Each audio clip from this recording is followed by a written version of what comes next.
Do it. What's going on, guys? We are back with another episode for you guys. This is Duncan and the Cowboy as we tell it like it is. And I just wanted to go over something real quick, Duncan. Some people may not realize this, but you and I really don't speak throughout the week. Like we literally, like I think some people think we're behind the scenes. We got some stuff brewing. Literally, like we don't speak at all. I'll hit Duncan up once, maybe on a Wednesday, and say, "Hey, you ready for this show this weekend?" And he might say, "Sure," or I might say, "Oh, hey, man, I can't make it. I'm doing family stuff, whatever."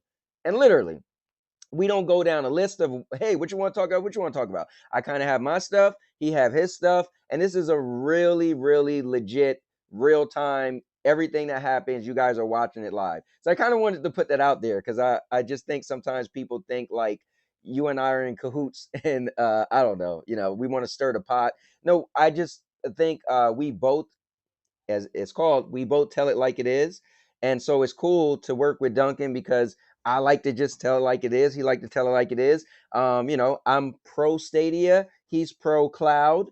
And so I think it makes for a good show. So I just wanted to put that out there because I sometimes hear people and I'm just thinking like, I don't even talk to Duncan. Like, we don't speak at all. I jump in some of his shows and comment if I catch it live, but so anyway, I just wanted to put that out there. Muted.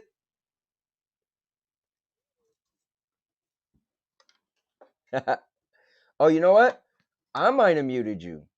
Hold on, is that possible? Oh yeah, you know what? Hold up. No, your thing says muted. Let me check. All right, so now I muted me. Oh wait, I didn't mute me. Hold up. It says on your thing says muted. I'm trying to click on the mute. Oh, I can't touch that. Okay, wait, let me see something. Yeah, I don't. Let me see. I don't think it gives me the ability to mute you. I know earlier I was like, let's mute ourselves. This isn't even working. And I did hear you earlier. So let me try to figure out. Sorry guys. We oh, maybe it's this. There we go. Say something now. Okay, I can hear you. Say something. You can hear me now? Yeah. What was it? I hit the wrong button when I told us we should mute ourselves. It's not you. It wasn't you. It was me. It was me. Yeah. That What I was actually saying there was there's times you tell me don't speak to me, go away because I want to talk about it live in person. Yeah, that's true. Like So there's sometimes Duncan is like, "Hey, you want me to tell you what I want to what I want to discuss?" And I'm like, "Nah, I like the reaction just to hear it live for the first time and be like, "What?" And people can see the look on my face. And I know you have some good stuff you like to bring up and I'm waiting for it. So yeah, I want people to hear me live. Let's see what's going on in the chat though. We got Ryzek is in the building. Let's go. Want to bring him up in a little bit, Duncan. Hell Monkey said drop it like it's hot. Drop it like it's hot. Ray got the eyeballs looking. Stay a vet. Say hey. And now your mom knows. Just posted this show on the EBCN schedule on the Guild community. Cool. You gotta let me know about it. Unitrex is in the building. Ryzek said you definitely like to stir the pot. Don't lie. Hey, he's talking about Duncan, not me. yeah. And Josh Warren is in the building. What's going on, Josh? Guys, Josh has an epic show coming up at 12:30 Eastern, which is Mental Theater, where these guys talk about movies and stuff. I'm actually a part of it, but I got a lot going on. I got to leave from my right after the show. I got to leave and head out. So we're doing a show a lot earlier today to go to my mother's-in-law. She lives 2 hours away. And also, guys, I want to mention is Duncan. Did you see that Ryzak is the host of the show he created called Game Over, and he got Megatron X going against Stadia Vet. They're going to be competing against each other. And what he do is he read Stadia questions. So it's kind of like a game show where they got to answer the Stadia questions. Well, that sounds like that'd be a fun show to watch now. When's that happening? It's going to be Wednesday at 8 p.m. Eastern. So, yeah, you might be in bed. Yes. Yeah, but you definitely got to watch it back later. Alexa, turn on light number 1. Come on, don't fail me. All right, cool.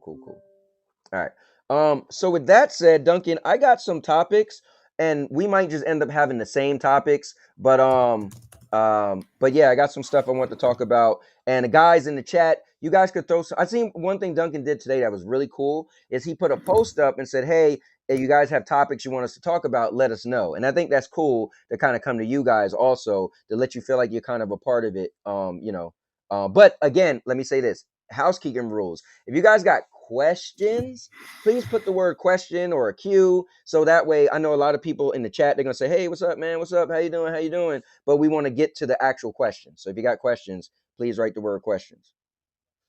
Yes. So yeah. Exactly.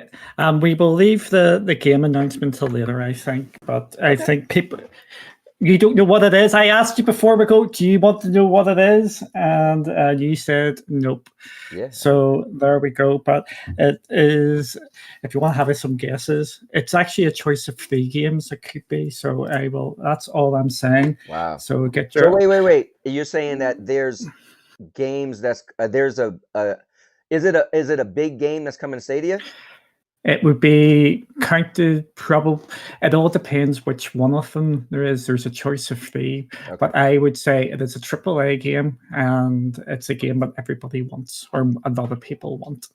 I think I kind of know just because of what's going on in the news this week, but I could be wrong because I wasn't following the story. What's your guess to start off with? Well, Apple and Epic was in court this week over the whole, cloud and Fortnite.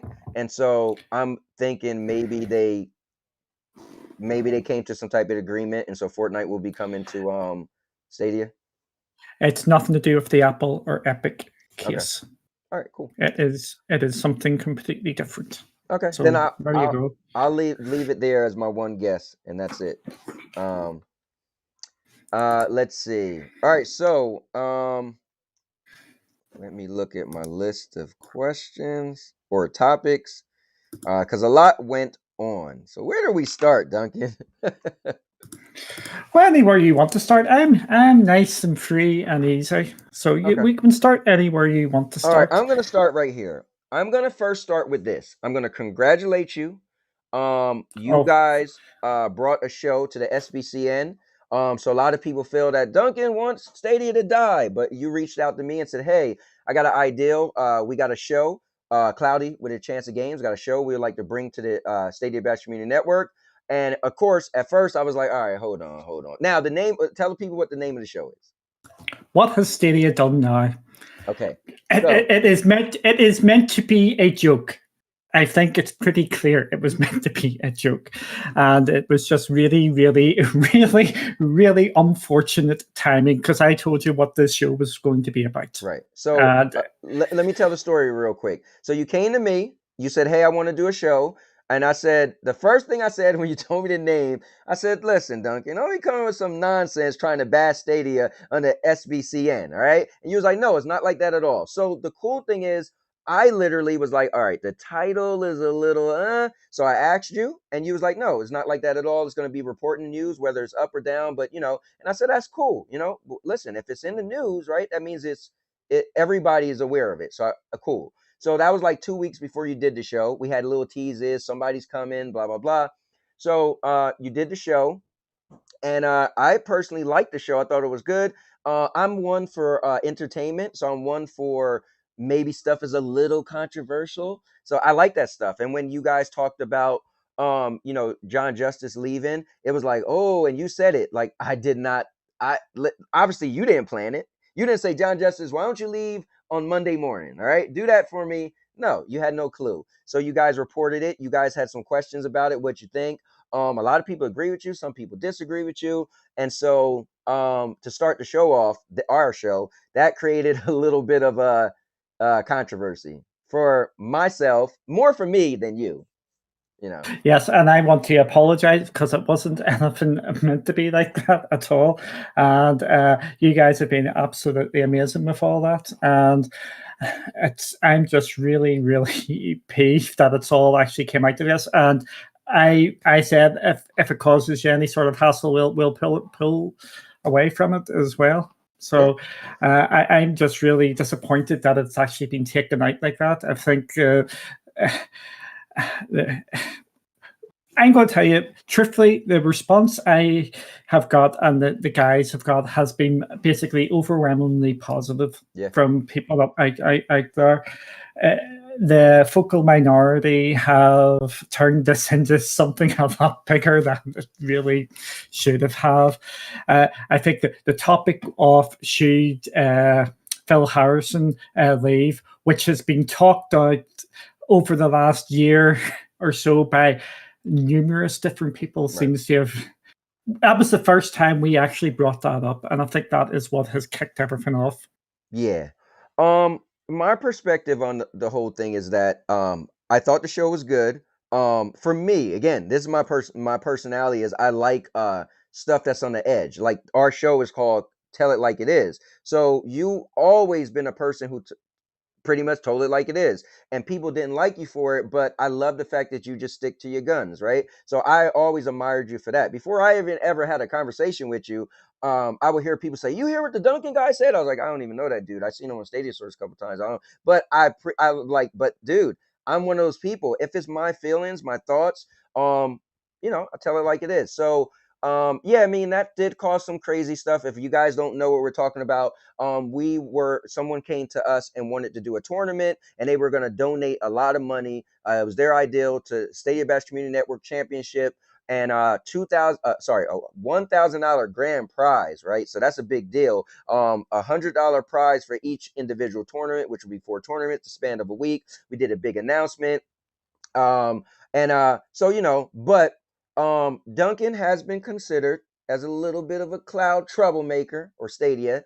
So the thing was, we already had issues where when we brought out the EBCN, it was felt that, you know what, the EBCN is kind of not a good look for Stadia, Bash Community Network. And it's like, why? It's separate things. So we got over that hump because originally the backer of the tournament, he was like, I'm done. You bring out the EBCN. I don't like the way it looked. So he thought about it and said, you know what? Okay, I'm back. So now we had you're in, you're out, and you're back in, right?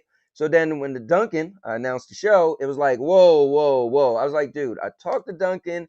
He assured me that this isn't going to be no crazy thing where you bash Stadia, but he's just going to give the news, right? Good or bad. That's fair. You can't have the news and it just only be about positive stuff, right? That would be weird. So anyway, you did the show, and it ruffled feathers of his. But his final straw, and guys, I'm just being clear because people ask questions. So again, you know me, I'm transparent. I say what I have to say. Again, if you feel like, why'd you say that? You didn't have to say stuff. But check me though. If you could say I was lying, then I shouldn't say it. But if everything I'm saying is truthful, I think I could be able to explain the story. So anyway, long story short, his last straw was I praised your show on Twitter. That's what it was. I went out and said, dude, it was an awesome show. I love it, man. Thank you for bringing your show. And he just said, you know what? I watched you praise Duncan on Twitter. That's it for me. I'm done. Now, since then, guys, we did speak. And I'm talking about Jack, obviously, right? And it's stupid to be like, oh, we don't know. You know who I'm talking about. But Jack did inbox me and say, hey, dude, if you still want to do, it'd be under my banner. And if you want to help promote or help with the tournament, because he still want to do something for the community, which I commend him. He's spending his own money to do something for the Stadia community. Well over $1,000, right? He wanted to do a total of like $2,000. That's amazing. So I said, dude, I don't mind. Listen, I don't have no hard feelings. You felt some type of way, and you felt what we were doing didn't align with what you want to do, and that's your money. So then leave. Fine. Now, if you still want me to be a part of it in some capacity, whether I promote, give you ideals, I'm cool. So, but I think it came down to he probably feel it's best because I did say, listen, I just want to be honest. I do have a show with Duncan. Obviously, we're not buddies, but we do a show. If you're gonna be bothered by anything I say on the show, I'm just let me know. So he said, you know what? Maybe it's best if you just be a part of the tournament and not really have anything to do with creating it. I said, listen, I was going to join anyway and take the money because I'm gonna win. So, but anyway, so long story short, that's everything I have to say on that. That's now. What was your feelings, man? Because you're a human being. How did you feel about that? I mean, dude, talk about. Listen, it's not the first time people have had, whatever. Yeah. I'm not going to come in here and bash people Right. and do things or put a Medium post out and do things. That is not my style. And so I'm trying to work this nicely. Right. I have had Jack blocked for a number of months now. He has put a number of things out in Medium, which I think everybody has read and such like. And again, I don't want to give him any oxygen. So there we go. So I'm not. Yeah. I do not want to talk about him. I don't want to hear about him, basically. So that is my thing on it. So Cool. That's as far as I'm going to go on it. Okay, cool. And that's really, I explained the whole story. Pretty much what I explained is pretty much the whole story. I may have left out like minor details, but that's pretty much the overview for you guys that didn't know, and even the people who's just hearing now that the tournament was called off. Let's jump into the chat though, real quick, Duncan, before we move on. And I think that was pretty cool. We got that story out the way. And let's see what the people are saying. And you understand why we've discussed this probably on the first show. You were trying to kind of push me under the bus and slag people off. It's not my thing. I don't like doing that. I do not like doing that on camera or anything like that. Listen, man, and it's a lot of class we got to give you. I mean, you could have took this form and be like, you know what? But no, you're just like, you know what? I don't really have much to say. Leave it at that. And I think that's cool. But if somebody asks me a question, Duncan, I'm just saying. All right. Anyways, so Ryzak said, I've got a question for Duncan. What do you think of Tim Sweeney saying he's not sure if Stadia is still around because they've scaled back? Just saying, it seemed like a low blow. He was under oath, he was under questions, and he gave his answer. I think that's what the answer is, and the evidence is out there with the Stadia Games and Entertainment. It always comes back to Stadia Games and Entertainment. Doesn't it? And closing that, never mind anything else going on, is Stadia is scaling back. So that is him telling the truth. And unfortunately, and people may not like this when I say it, the gaming industry is pretty tight out there. They might not know all the finer details, but the broad strokes are out there. All the devs know what's sort of going on at Xbox, sort of going on at PlayStation, going on at Nintendo, going on at Stadia, going on at GFN, going on at Numa, because they all talk. So him saying that he has heard that Stadia is scaling back, and the best part of that quote as well was a judge saying, "Can you actually say that?" Because that could be confidential information, but then it would come overruled, obviously. The devs out there talk, and Tim Sweeney is ahead of Epic, and he would know what's broadly going on at Stadia. Right. And that is unfortunate, and what he has came out and said. But it's what we can basically see out here anyway. Well, think about it. If you was going to make your own content, exclusives, we all say how important exclusives are, right? So if you was going to make exclusive content, and you decided to scale back or take it back, whatever, I mean, that's pretty much scaling back, if you ask me. Yeah, I think there's been the problem is out there is you can't say anything sort of negative about Stadia, or the things come out, everybody jumps in and at you and starts attacking or starts defending Stadia. Right. And that is where a lot of the issues are stemming from at this moment in time for Stadia. The people out there going out with the knife to defend Stadia are actually, in my opinion, doing more harm than good, as we've seen this week with 9 to 5 Google. I'm not sure if you've seen with 9 to 5 Google this week, and Ben off 9 to 5 Google. Yeah, what they said, they came out and said, They was trying to defend. I'm trying to think exactly what reiterate that for me because I don't remember. Basically, it's coming down to you cannot put anything out there about Stadia, or you're going to get hit with snarky and attacking tweets, and it's really souring the experience of Stadia for a lot of people out there because you Okay. can't actually put your thoughts out how you actually feel. Well, to be So fair, Stadia's been being bashed since day one. So I mean, people been putting. I mean, I think here's the thing, like I like if somebody's talking with logic or facts, right? So logic could still be your opinion, but it makes sense. But when people just say stuff, I think what bothers some of the Stadia folks, right? Like I'm a Stadia folk. I really scaled back. I can't remember last time I played my PlayStation. At this point, I only play Stadia, right? I think I can say that right now.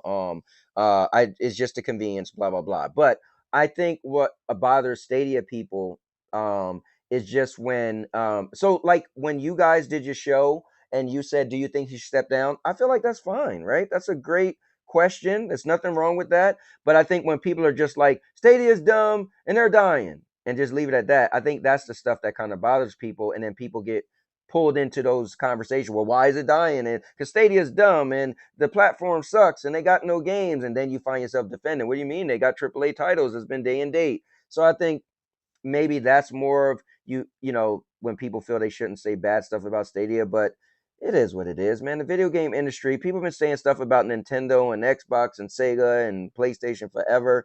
You just gotta find a thin line where you're defending something and you're bashing something or you're being negative, right? Because it's in the eye of the beholder, right? Like I feel like what you did on your show, should he step down, a lot of people could see that as negative. I didn't see it as negative at all. I just seen it as, oh, that's a good question, it's a good topic. Do you listen? Maybe John Justice leaving might be a good thing, maybe, right? So it doesn't mean and somebody leaving has to be negative. yeah, I think that's been really overlooked about our show during the week because we had the John Justice talk, and I think we were all broadly in agreement this could be a good opportunity for Stadia, depending on who is Yeah, brought in. And when we were talking about should Phil Harrison leave, it was mixed on the panel as well. Some people said stay, and some people went. And believe it or not, I can tell you what my John Justice thing, it could be used as a good thing. For the Phil Harrison thing, I said it probably didn't matter him staying or going right. because of it all depends if Google are going to back them or not.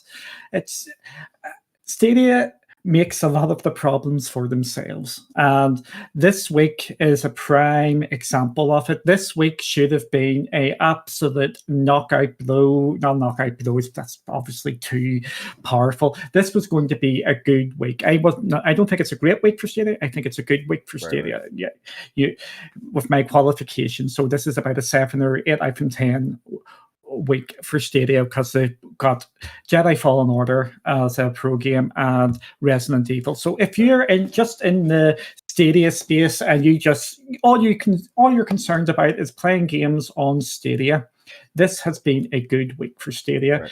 If if you're if you're more tuned and you go out and look at Twitter and look at the gaming media and things like this, in my view, has been an absolutely horrific week for Stadia. And it is probably up there with this SG&E closing down. Probably on par with that, because not only do you still have the aftermath of the SG&E stuff, so that's why they're bringing out the SG&E stories again. You're also in court in the biggest soup in the gaming history here with Epic versus Apple. Stadia is getting mentioned in this conversation. Is Stadia dead? And Right. this is just a real bad week for Stadia. I think in the background, I've always said this. I feel bad for the people like, for let's say Stadia Source, right? They do a lot with the news. You guys do too, right? You guys like the news is part of what you do, right? So you kind of good or bad, you want to report the news. So I've always been more of like a talk show guy, a game streamer, but the news hasn't been my strong suit. It hasn't been, you never really catch me reporting on the news, whether it's something everybody's heard of. So I feel like the people who need the news Yeah, this has been crazy, you know, a crazy week. But I've always been the guy to say, listen, if I wake up today and I could still press play and Stadia works, I guess it's working. I'm cool. But yeah, if you're looking for more than just playing the games, it's been crazy. You know, you got them, you know, a lawsuit and they're being brought up. John Justice leaving. You know, so it sounds crazy, it looks crazy, but yeah, I don't know. Now, I will say this: I don't think it's as big as a deal as SG&E closing, because for me, a lot of people wanted to one day have a cloud native game, right? So that's never going to happen as of right now. John Justice leaving or Phil or whoever. I'm going to tell you something. Yes, it is going to happen, and it's happening on Xbox. So there you go. No, I mean So it's never going to happen for oh, Stadia. it's never. No, I'm going to tell you that this. I would not be surprised if we get a cloud native one on Stadia if Stadia sticks around. Yeah, I agree. But that is the question mark. There is a couple of cloud native games being made out there, and the big one has just completely and utterly slipped my mind. But there is cloud native games being made at this time, and if Stadia sticks around and they get their tools a bit more mature, make things a lot easier to bring games across. Again, that came up in the trial as well. We could see cloud native games on Stadia. So there is a balance here, and I'm just going to take out a point by Rage and Jacob here. This is how we talk over here. Everything's banging. Everything's out here. It's just the way we speak. Right. Everything's up or down. Yep. I was gonna get to the chat because I see Dr. Spaceman is in here. Let's see. Hell Monkey says sarcasm and tongue in cheek goes right over some folks' head. Let's see. Michael said, "What's up? What's up, Michael Pannon?" Let me see. Let's see. Zero Games. What's up, man? He said, it was a great show. It's just that some Stadia defenders are a little too sensitive. I mean, that's a good point taken. Stadia Pro Gaming is in the building. Let's see. He said, Ryzak, wasn't that in the reference to the in-house game studio shutdown? Yeah, and Duncan did clarify that. Let's see. Let me get through there. Ryzak said, it might have been. I saw the quote when the judge asked him. All right, so we kind of talked about that already. Raging Jacobs in the building, as Duncan said. Let's see. Stay Back Community Network logo is in the building. Yeah. Let me say this publicly. Want to again thank Raging Jacob. Um, he worked on the new Stadia Bash Community Network logo, the new yellow, that's yellow goalish that's in there. He actually made it for himself. And I came to him and said, dude, could I use that? Could you tweak it a little bit? And so I want to give him credit. I said it before, but I want to say it on this live forum as well. So thanks again for that, man. That's pretty awesome. Let's see. Just trying to get down here. Guys, remember, if you Bruce Campbell's in the building, the cheater. What's up, man? If you guys have a question, please write the word question. Let's see. Disagreement. Hell Monkey said disagreement should be discussed privately, not snidely written on a blogging site or through a mess of Twitter. That's why I say my stuff out in public, Hell Monkey. So you could hold me to my words if you hear it. Anyway, want to give a shout out to Hell Monkey, who actually played with me the other day as I did my community first look. So that was pretty cool. That's why he's my favorite cloudy guy. Wait, I just said he's a. All right, you know what I mean. Cloud Gaming Extreme. Thank you. Still, man. But the big secret about Hell Monkey is he's a big Rangers, so we have to say up the Rangers to him. Wow. Okay. All right. Let's see. Ryzex says scaling back is true. When you cut or people leave, that's technically scaling back. Yeah, I mean that is the thing. So you could take it however you want with scaling back. Let's see. Okay. So he seemed salty to me and jabbed at them. Could join forces and rub it in everyone's faces. Let me see. Netflix had it their own way for a while.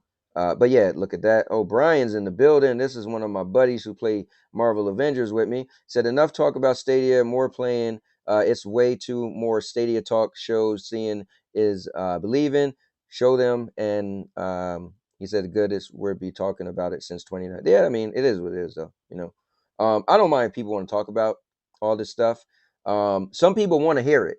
Some people don't. So And I think there's a lot of people game streaming. There's a lot of people doing shows. I think we're doing a lot in the Stadia community. Let me ask you about that, Duncan. What do you feel about the Stadia or cloud gaming community as a whole? Like, there's people creating shows. Look at Stadia Source. They got shows coming out. SBCN got shows coming out. You guys just did a show. You've been doing shows. I was telling somebody the other day, I said, dude, did you know Cloudy with a Chance of Game had an award show? They was like, what? I was like, yeah, there was an award show. Like, so the community is kind of cool, man. Live or die, whatever, xCloud is getting good or Microsoft, like the gaming community, it's toxic at times, but the stuff that we put on is kind of cool. What's your thoughts about the community? The community as a whole, as the vast majority of it, is absolutely grand, and there's been lots of friendships and camaraderie and all that sort of jazz. But I'll just say it as I see it. I just see there's just where it's fractured now. Well, this time last year, by and large, it was a happy family, and everybody was helping each other out, doing Sure.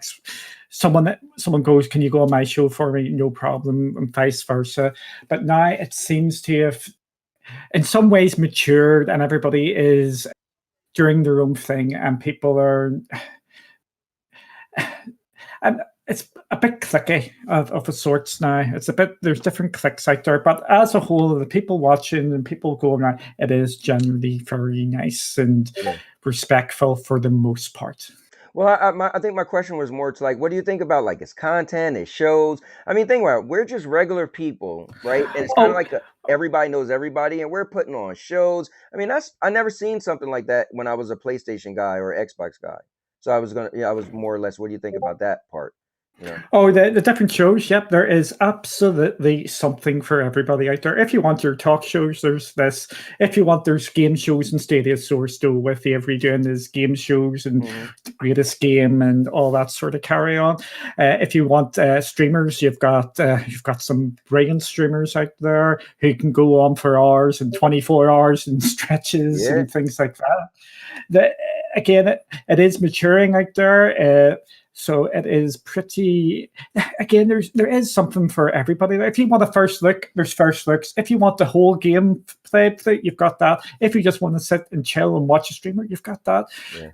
I think the breadth of content is there for everybody, and there is completely and utterly sort of different sort of personalities out there, which is amazing as well.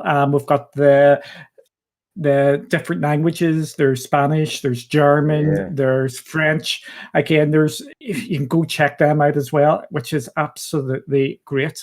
And again, it is maturing, and let's hope it continues to do that, because there obviously is an audience there for cloud gaming and Stadia sort of stuff, but we just need to see more people uptake on Stadia. I agree. So Deuce Penny said, how many people were upset with Microsoft and Sony when they were in the early stages? I hated PS1. Stadia is basically PS1 and original Xbox. Give them 30 years and then let's talk. 30 years is kind of long, but Ryzak got a question. Okay. I was going to ask you a question. How long are we going to get Stadia? When is Stadia no longer a baby? You know what I'll say? I'll answer that truthfully. If Stadia could last, right? Don't kill me for wording it that way, but let's just say if Stadia could last for I'll give you 3 years. Like, I look at my granddaughter, right? And she's 3 years old. She's about to be. So I don't like babies, right? So when my daughter had a daughter, I was like, I'm not picking her up. I don't want to change diapers. I want you to be able to talk to me. I want to know if you're hungry. So when my granddaughter turned 3 years old, I was like, okay, cool. I'll start getting her, because now she could articulate what she want, right? And now I feel like she's an actual person and no longer a baby, right? And now she's about to be 4 years old next 2 months from now, and it's like you see her now, it's like, oh wow, she's a little person, right? She go to the bathroom on her own. So for me, I want to see Stadia at 3 years old, right? 3 years old, then I could be like, go ahead. That's 3 years out of market, not 3 years old in total. 3 years from November 19th. Was it 2019 November 19th is when Stadia launched. So 3 years from that date, then I would like to say, you know what? Because you know when people say the word beta, like Stadia, maybe baby Stadia should have stayed a beta, you kind of let beta slide a little bit. Well, there's still a beta, right? So I feel like even still in its first 3 years of something, 3 years is a good time to make mistakes, try to figure it out, partner with people, have people not want to partner with you because they don't think you're going to survive. All of the stuff that people kind of think. I feel like after 3 years, if you still got companies not wanting to partner with you because maybe your player base is low, you had 3 years to really get over that hurdle and cement yourself as an actual platform. So for me, and that's a great question you had too. Thank you for that. Because I don't think I would have ever thought of giving my opinion on that. But yeah, so my answer is 3 years. So come November this year, we're on the final countdown, possibly, just to see how all things pan out.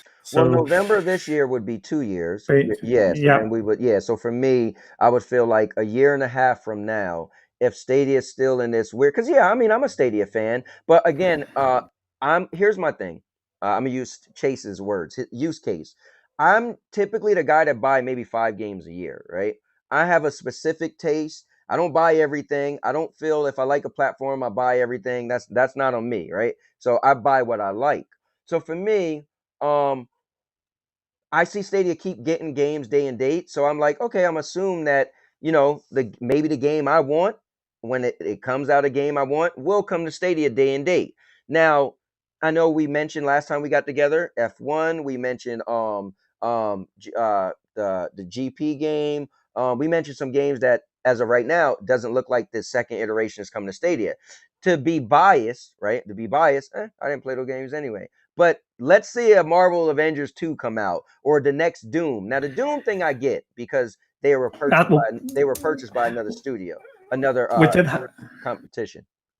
We did have one this week. At this moment in time, no one can say that Lost Judgment is coming to Stadia because there is no logo. Logo gate strikes again. Okay, yeah. So let's get into that. Let's just segue into So the game you were referring to was because I did hear there's supposed to be a part 2 for Judgment, right? So Judgment just came out, which was what I guess not a remake but the remaster, right? A remaster, yes. Right. And I know there's been a lot of this is a next gen game. No, the reason why it's on Stadia is because it's a remaster, because it's already on Xbox and PlayStation. Right. So again, I would just dial that back a bit, but I'm glad that everybody who seems to have played it has really, really loved it. Yeah. And we won't mention the state share fiasco again, where they forgot to mention that we had state share. Right, yeah. But that was weird. Why do you think that happened? Truthfully? Yeah. Oh, gee. Tell it like it is. Sloppiness. Absolute sloppiness. And which it's really frustrating. See, that sort of stuff is what really upsets me and why I get so fearful for the platform going forward, because here you have a game which is not available on PC. It's getting remastered for the PlayStation 5 and Xbox Series X, and here is Stadia getting this game, and they're getting a feature which cannot be done in any of these other platforms. And it took Adam, Original Penguin, to say, oh my God, this has got state share in it. Why is it up to the community to come out here and do the selling for Stadia? They should have been all over that, promoting it like they did with Hitman 3 and things like that. They should be out here promoting these easy wins for them. Come play Judgment on PC with state share. Sure, play this Yakuza series differently. It's just, are Xbox going to make that mistake? Or PlayStation going to make that mistake? No. When they get their special features, they promote them beyond belief. Like when PlayStation released Returnal, it was about the headset and the the controller. Xbox is promoting their FPS boost and they're putting these big videos out. And Stadia have a game which they can actually sit there and promote and say, this is a better version of this game on Xbox Series X and PlayStation 5 because it's got this feature in it. I'm not talking about the graphics. I'm not talking about people say the P's and the K's or whatever.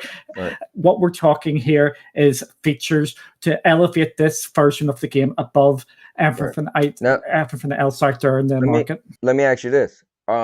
I wonder, and I'm not making an excuse for them, but I remember when I always go back to Good Stuff, oh man, Stadia got roasted. And ever since Good Stuff, they scaled back on talking, right?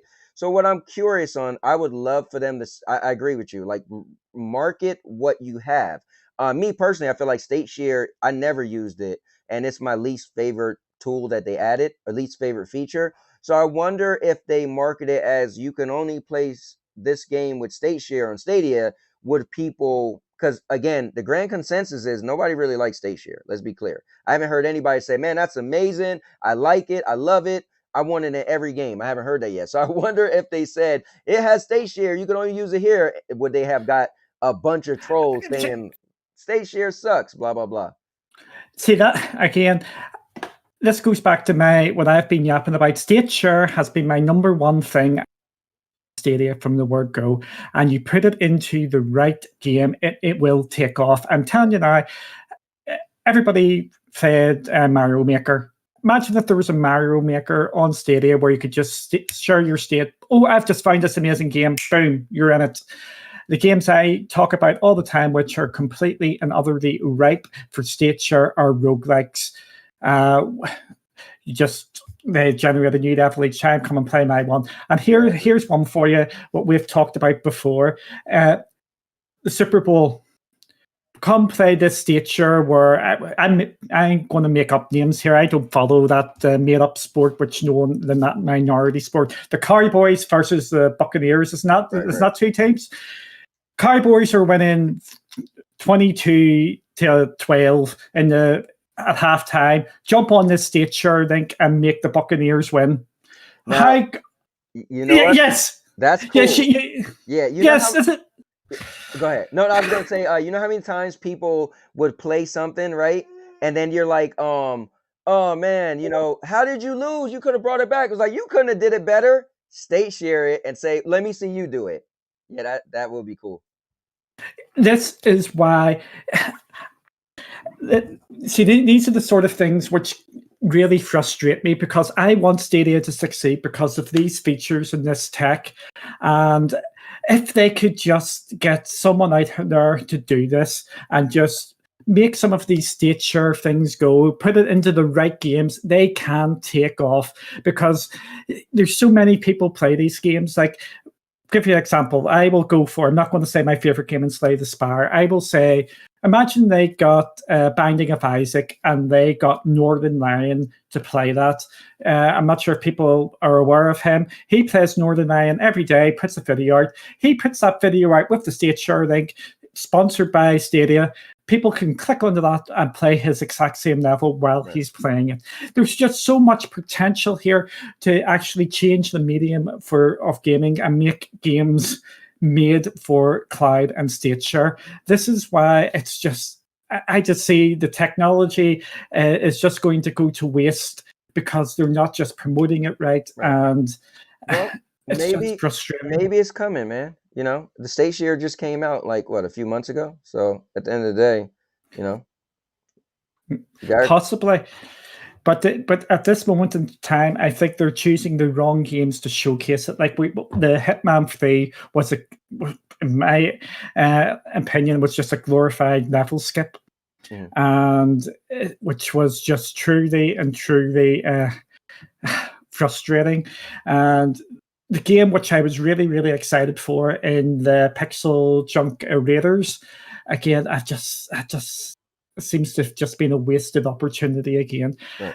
There's just so many games out there which they could do it for. And I give you one, the game isn't coming now, Football Manager, sharing your save states with that.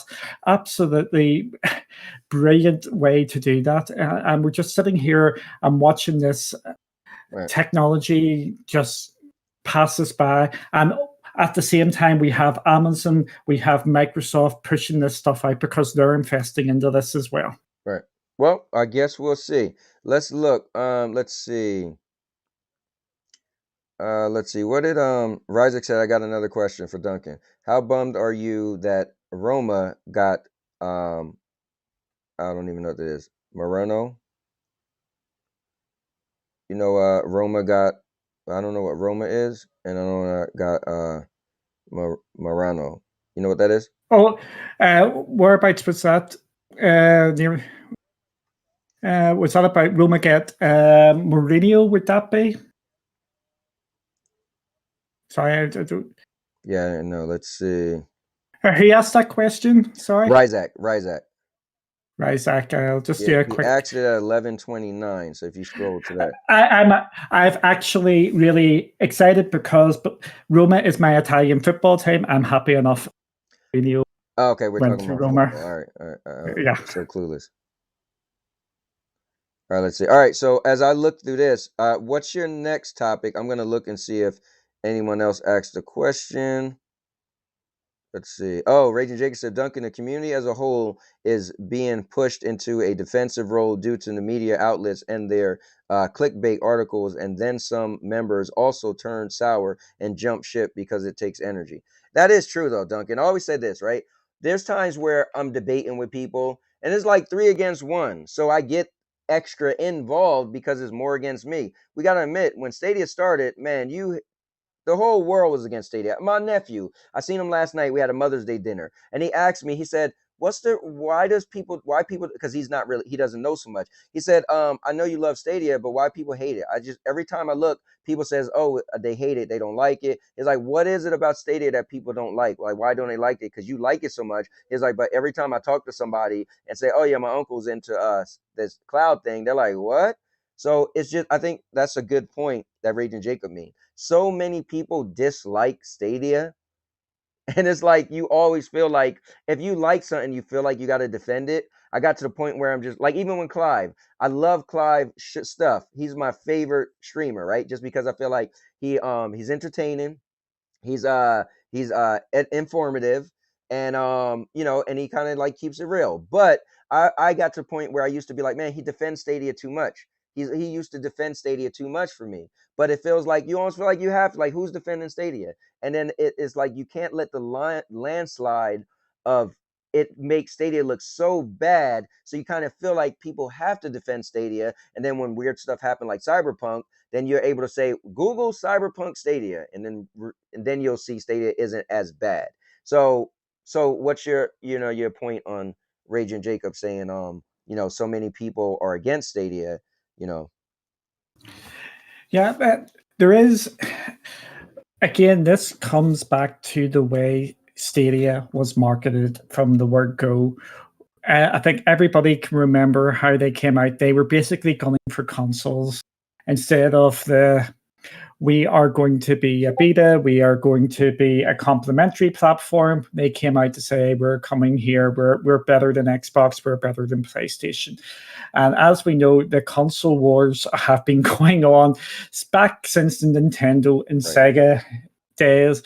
And they got the backs up of the Xbox and PlayStation community in one go. And then they haven't even followed through with a lot of their promises going forward, as we have seen 4K 60 in all the games. That ain't happening. And some of the criticisms and the kickback is 100% justified. And there is some articles out there which are purely clickbait, but I do not believe there is an agenda out there against Stadia. Right. It is just Stadia keep on giving the journalists the tools to make them articles. In the beginning, when Stadia first started, and you had people like, Stadia doesn't work. I tried it. It doesn't, like, when Stadia first came out, I remember watching videos like, wait, I live in New Jersey and I don't have the greatest internet and it works fine.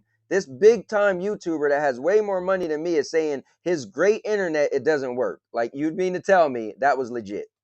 It wasn't a narrative that was trying to down Stadia in the beginning. At the beginning of that video with the space bar, I can tell you, I can go 1 mile, less than a mile down from my house here, and Stadia will not work. Mhm. It will not work at all, but GFM works absolutely fine.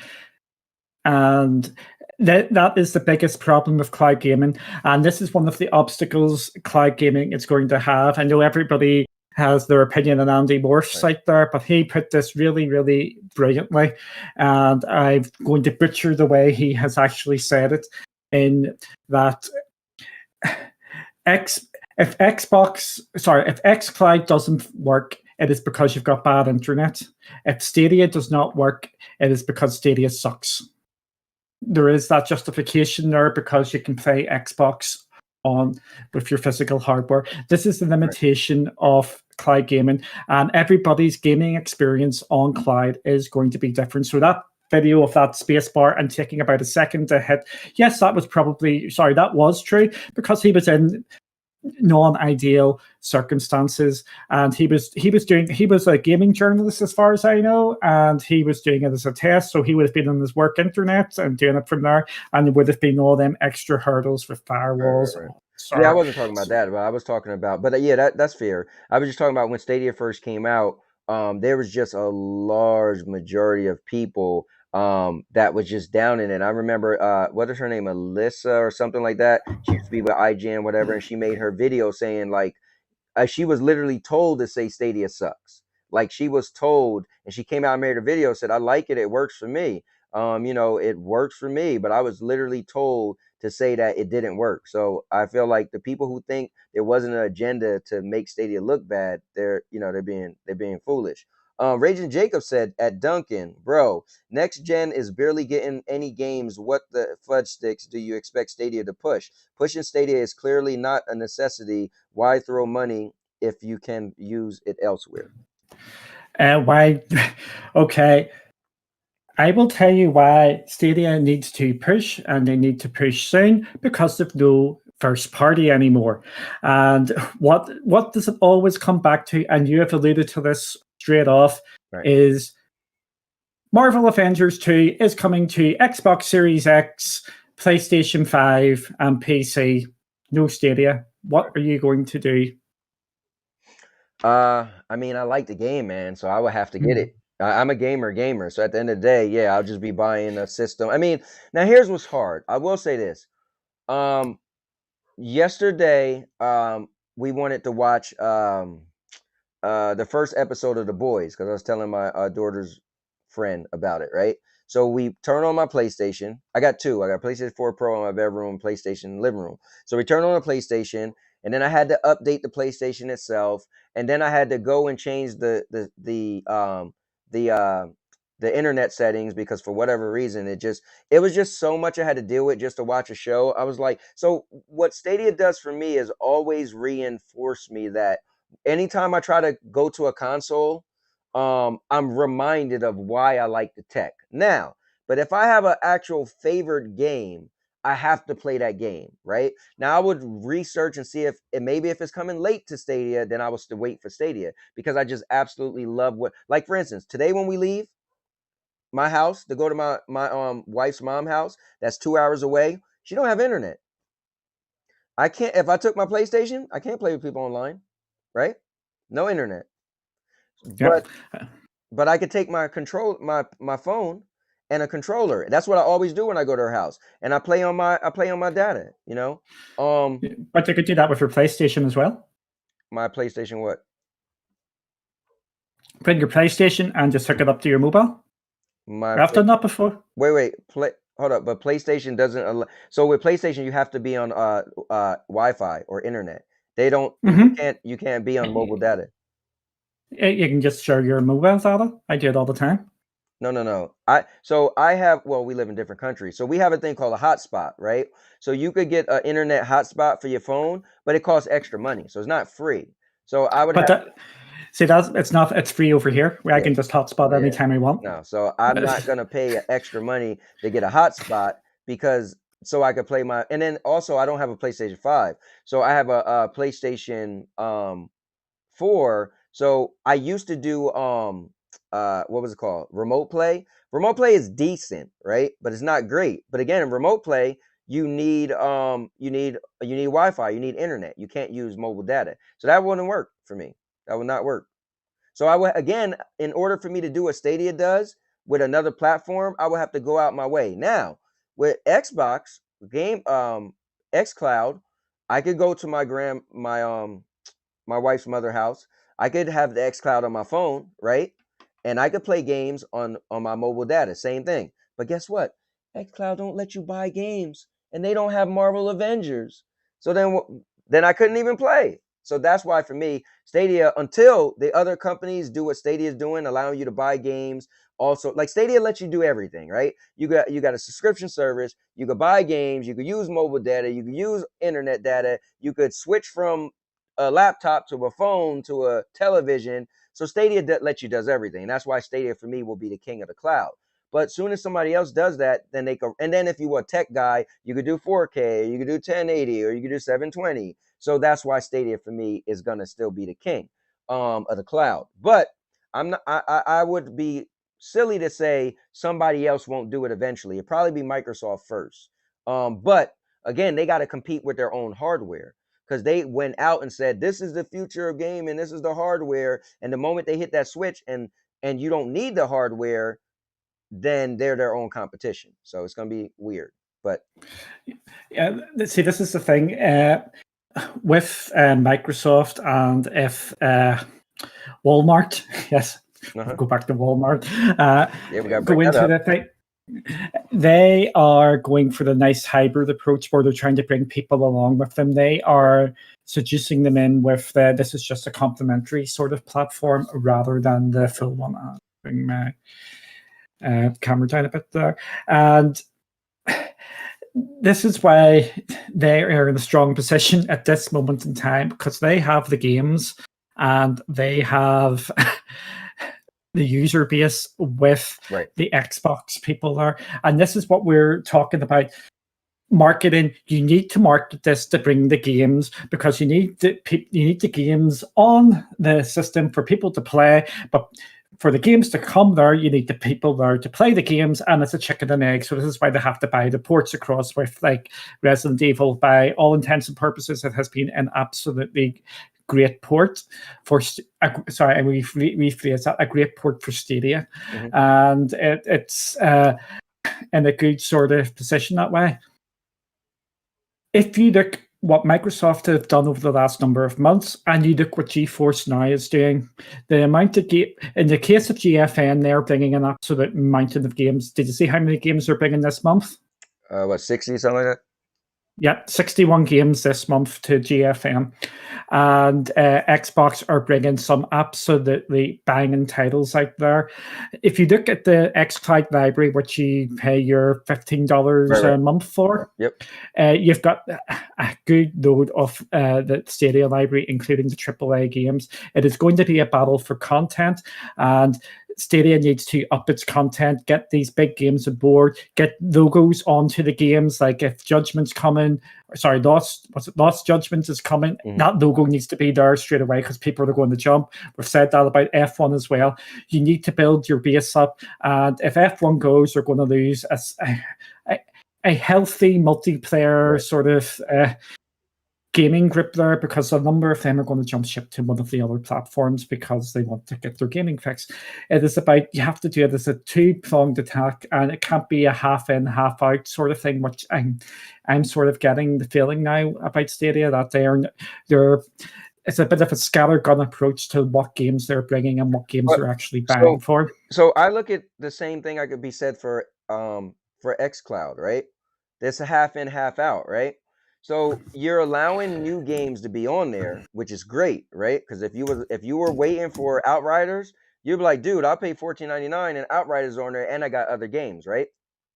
But half in, half out for me, because then what happens when Resident Evil, right? So what I'm saying is the reason why Stadia can't be denied as the king, because you can get your Outriders if you wanted to just buy it, right? But you could be mad that you could have got it on xCloud for $14.99 a month. But then when Resident Evil rolls around a month later, you're like, oh, Resident Evil 8.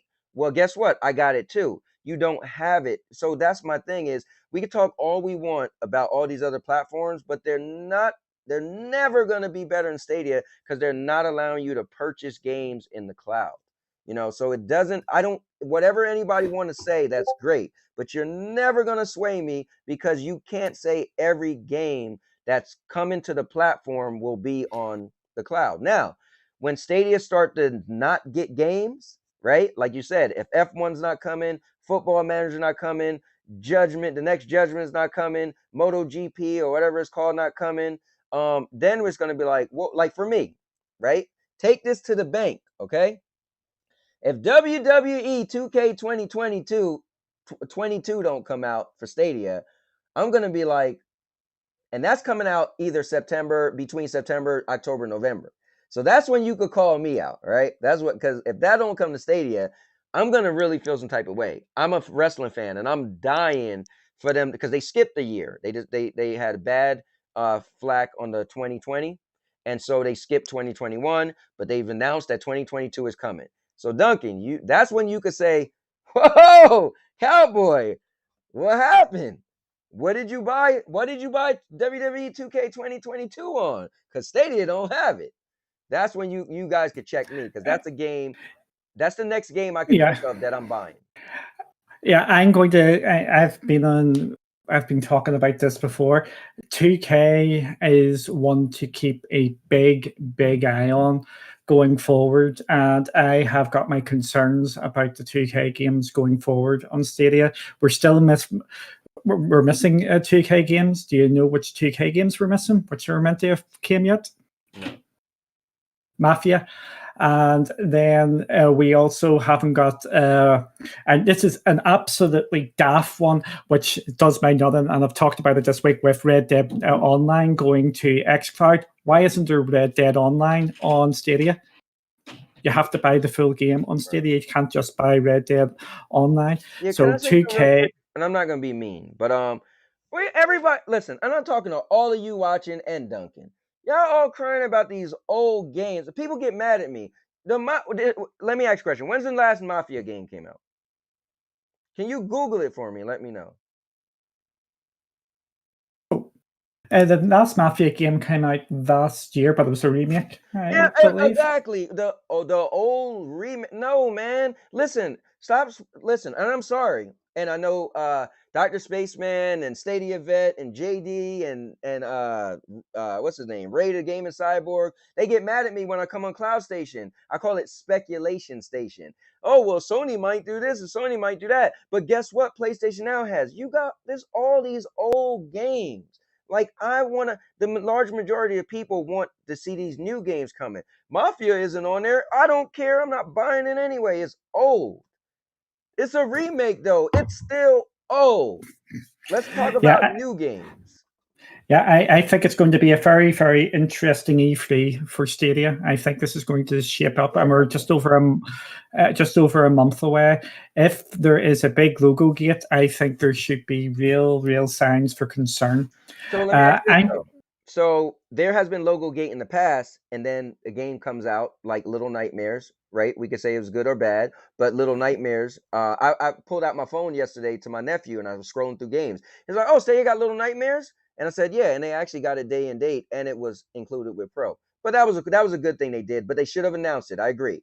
But what my point is that they could have all the logo gate if they want, but eventually, if it does come to the system in time for it to be day and date, the only thing we could say is, man, the marketing was terrible because they should have showed a logo. But then when a game comes out and it did come to Stadia, it's like, oh, now I get where you're going. People might say, what? That's not coming to Stadia because it didn't see a logo. So when it comes out, I'm going to buy it on another console. I'm going to lose faith. Maybe I don't want to be a part of Stadia. Yeah, I get you on that. But if it does come, then it's like, oh, wow, it did come to Stadia. And then the logo gate was a past tense thing.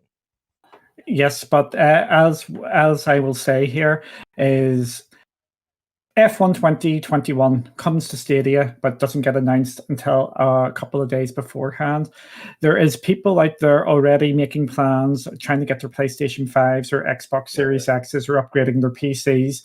And Are they going to buy that game on the Stadia now? Well, no, If they've because they would have already got it. But let me tell you this, Duncan. no, there's a follow up to this. Okay, So would you agree that's a lost sale? definitely. So that is going to affect the game sales going forward. And I can tell you this, game sales on Stadia are not great. I think everybody can. I think people are not naive to think that game sales are great on Stadia. Yeah. And this is going to reinforce the idea of you can't sell games on the Stadia. And then it's a spiral. This is what I am worried about, because this. Here's a good thing though, Duncan. So you know what's cool though about that? You know how they say the saying is you can't miss what you no.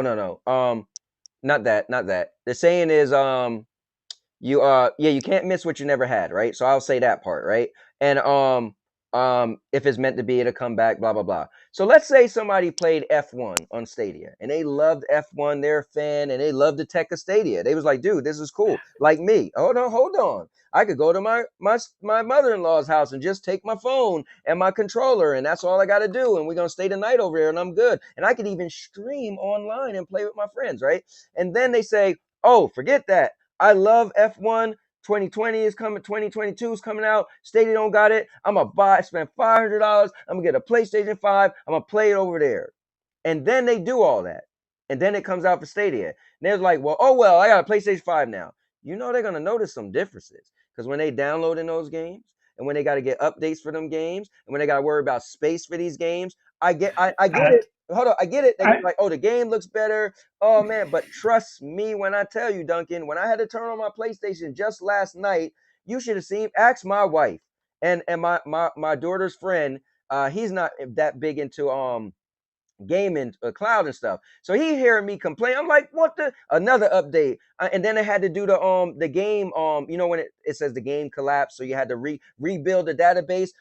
You feel the difference when you've been cloud gaming for a year and a half and you have to go through the updates and the rebuilds. I'm like, dude, trust me, those same people that's going to leave Stadia and going to get a PlayStation 5 or Xbox Series X, and they're going to get better graphics. But trust me, if you think they're going to go jump ship and don't feel it, you're wrong. If something's going to happen, they're going to be like, dude, I kind of wish I still had a Stadia. Just saying. Yes. And then they're going to say, oh my God, I've got multiplayer.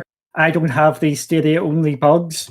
I've got the choice of all these games. I don't have to worry about this game coming out.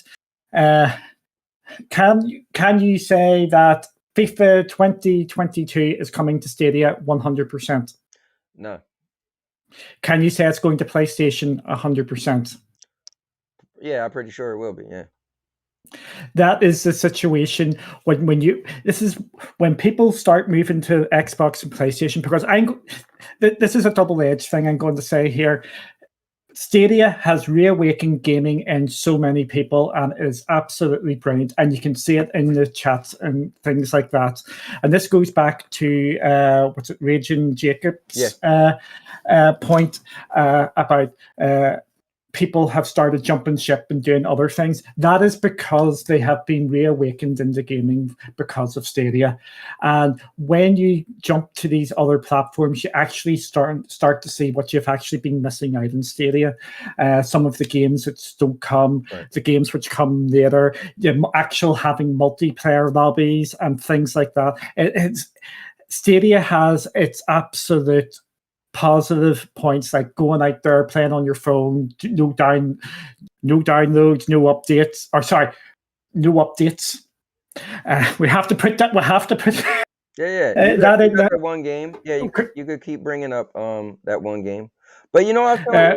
No, there's more games. You can bring up NBA, Outriders. You can bring up Formula One. A lot of these games are not getting updates, so the no update thing is.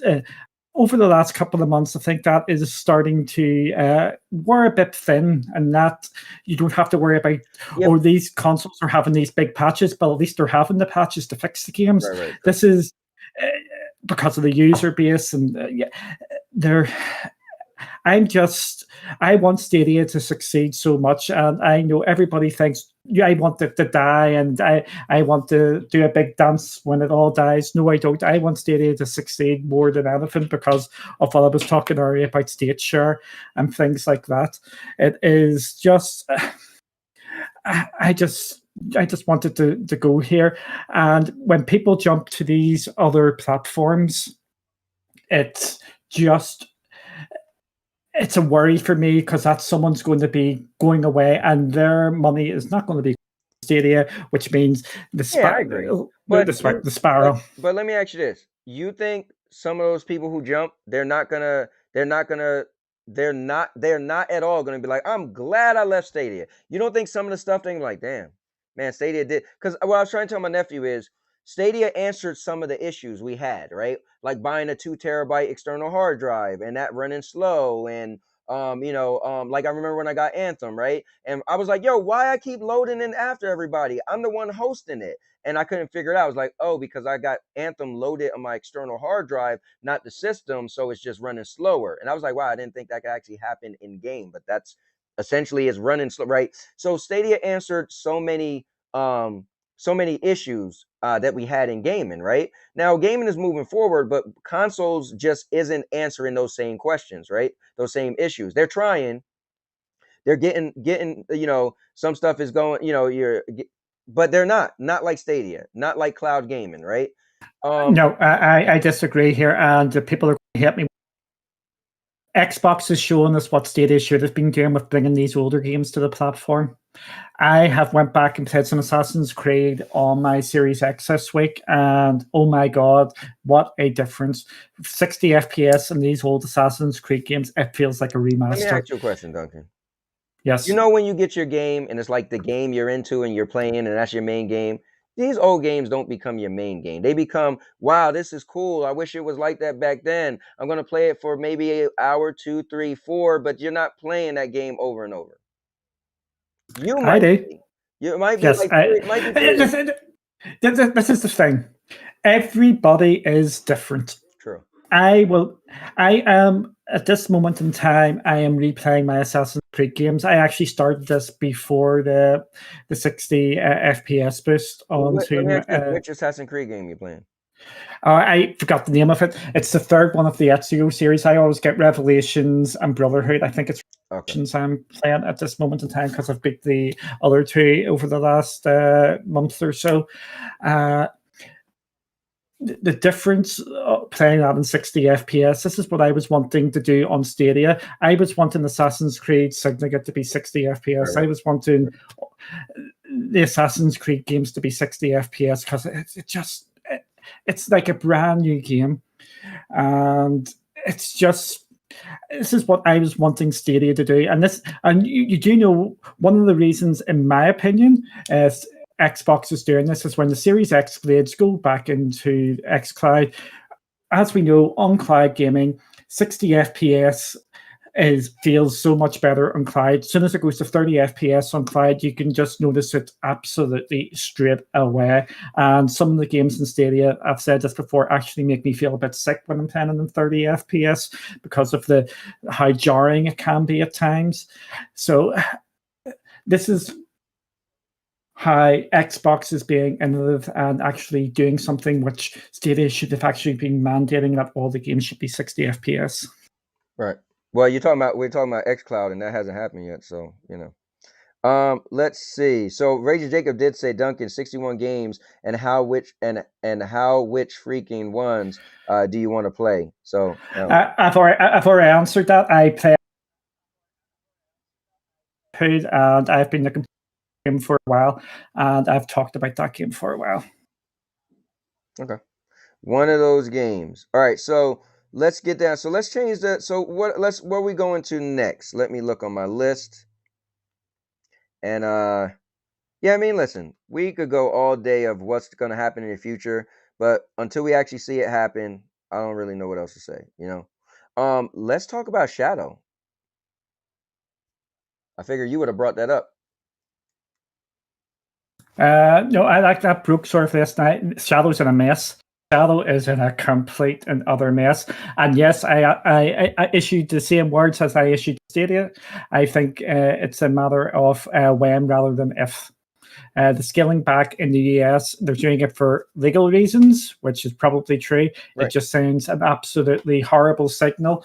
They need their computers, their virtual PCs actually beefed up so that they can compete, because the processors on the Shadow are just woeful.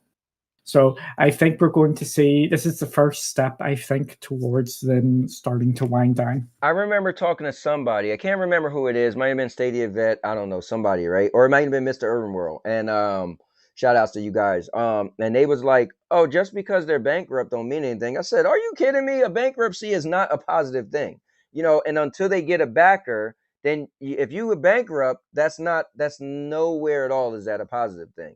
So, but yeah, I agree. I think with the scaling back, legally, they have to do certain things to prepare themselves for pulling the plug. But it's kind of crazy. And but you would think a technology like a cloud PC is definitely something brilliant, and it's something amazing, and people loved it. I know Mr. Urban, he used Shadow all the time to use all the other cloud services through Shadow. It was pretty cool the way he would explain it. So you would think, Yeah, that's what we use at Clarity. When we're doing most of our streams, we're using Shadow. That's how we get the 4K. It offloads it onto that. right. It's an absolutely Shadow, when it works, is absolutely brilliant. Don't be playing F1 in it, because it's an absolute disaster on Shadow on Stadia because of the double latency on it. But for majority of games, it's absolutely fine, and you can play GFN, you can play all the cloud sort of stuff there. It's not recommended because of the extra sort of thing, but Right. you can do it. So what was the final decision though, right? So I know they was bankrupt, and then somebody was like, well, somebody bought them.